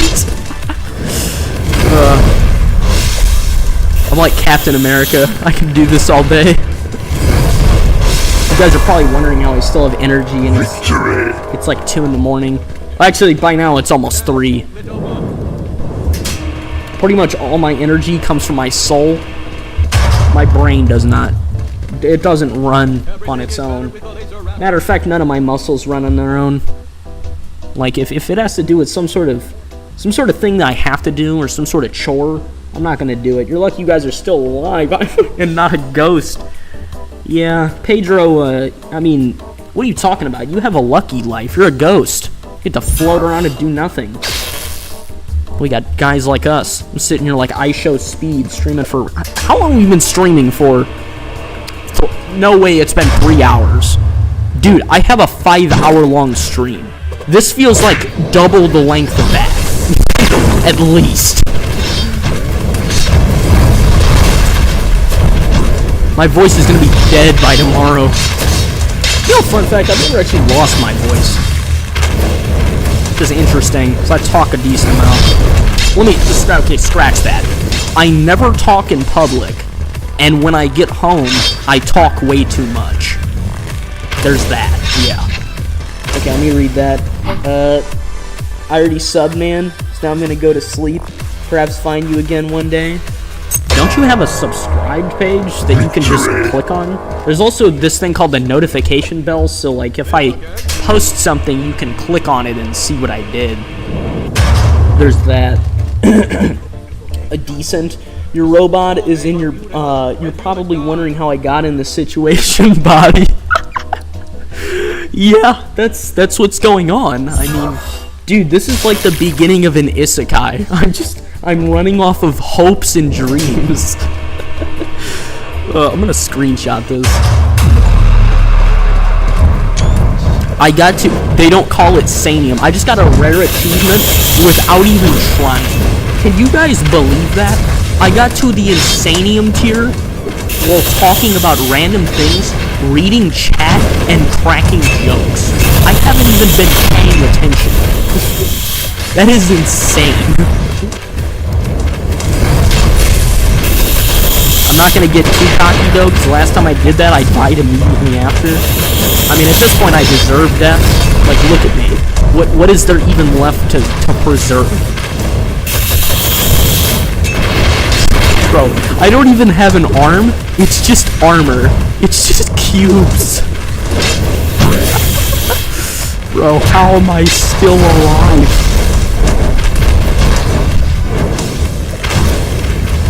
I hope that whoever clipped that thing earlier posts it on YouTube and it's like this big dramatic deal.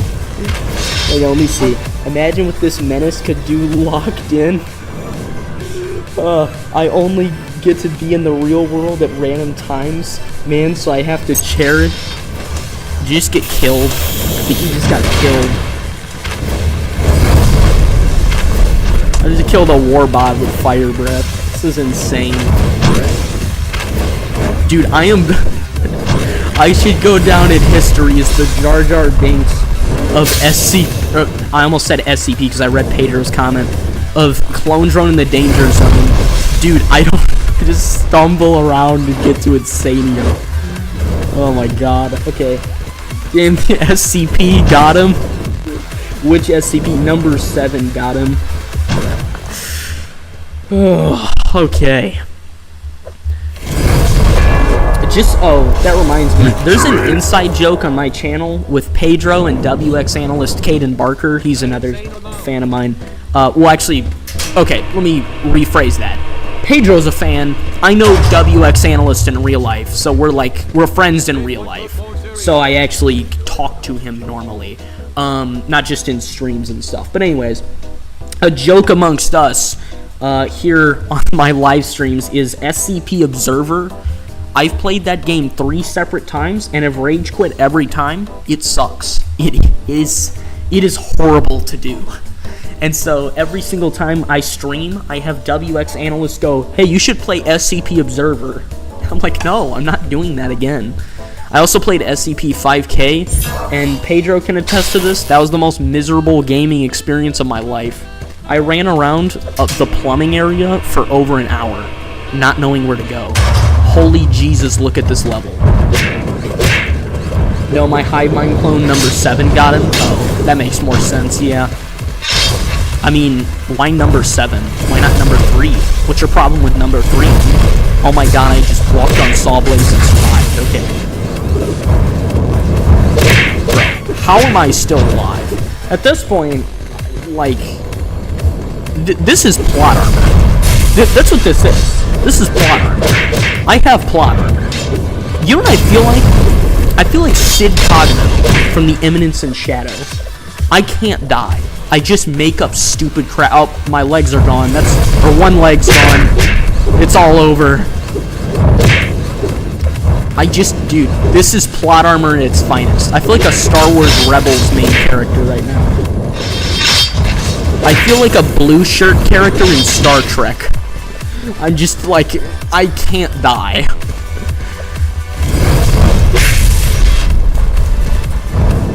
No, my number 7 is a better model. You sure about that? I checked your math on that. Totally a worse model than number 3. Don't even get me started on number 4. Number 3 is busy eating her corpse right now. Is the most efficient of the number of 8. And always gets the job done. That was an oddly morbid description you came up with on the spot. I'm surprised you even thought to say that. I don't know, it sounds like something I'd say though. Not even kidding. Alright. I've just learned to show tact, so I just don't say that. 3 is a woman? That's not what I was mostly talking about the fact that you said eating their corpse, and I was like, not so much what they are. But yeah, 3's a woman? Wait, hang on. Yeah, no, wait, you're right. They're clones. Why would 3 be a woman? That's a good point. I didn't even think about that. Bro, how am I still alive? Like, actually. I even lost a leg.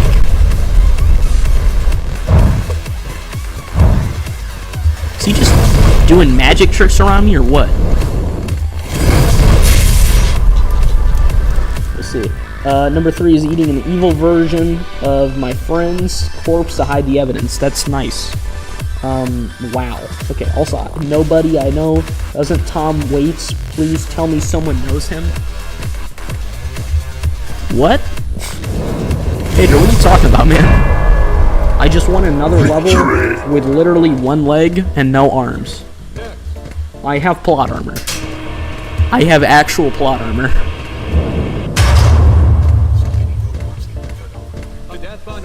Screenshot.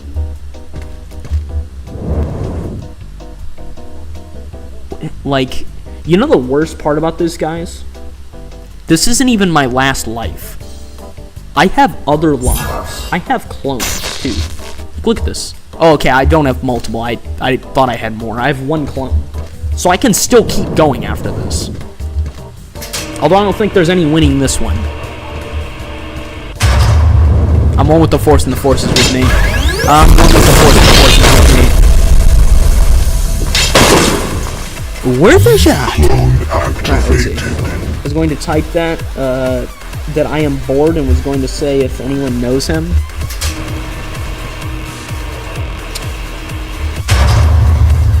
If I'm bored and... okay. Alright, well this is where I'm gonna die. It's all gonna end here.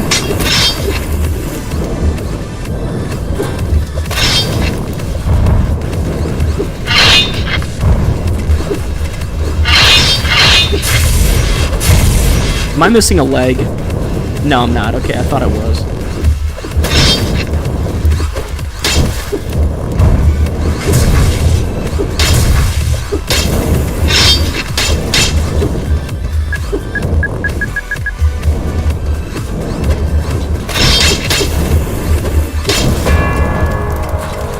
Victory!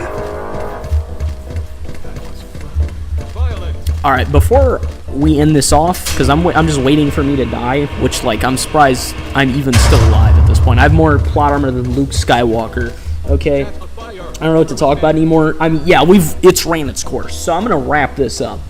If you guys enjoyed, please leave a like, a comment, and make sure to hit that notification bell. I never usually say the notification part. However, one of you reminded me of that earlier, because you're like, I don't know if I'll find you again. I'm like, well, there's a notification bell, so you literally can never lose a person.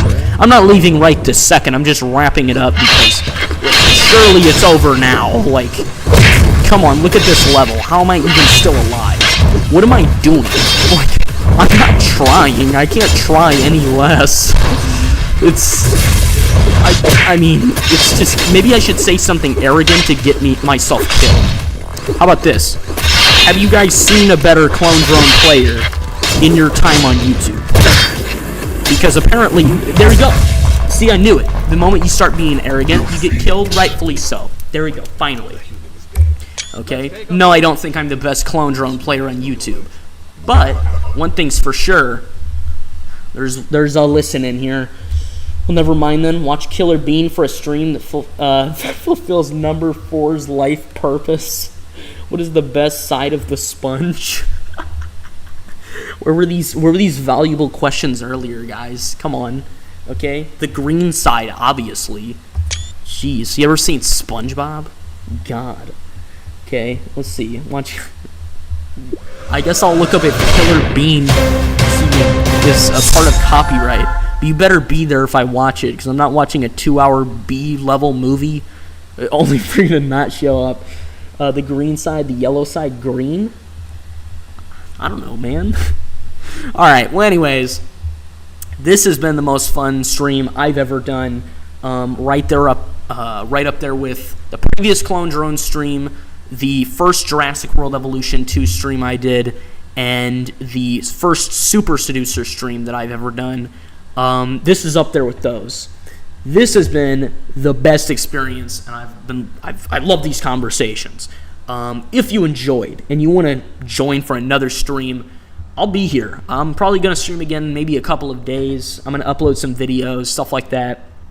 And I've got more anime to watch. I've also got some stuff I have to fix tomorrow, so nothing new tomorrow. Well, maybe a short or something, but yeah. Anyways, if you enjoyed, please leave a like, a comment, and I will see you all in the next one. Have fun.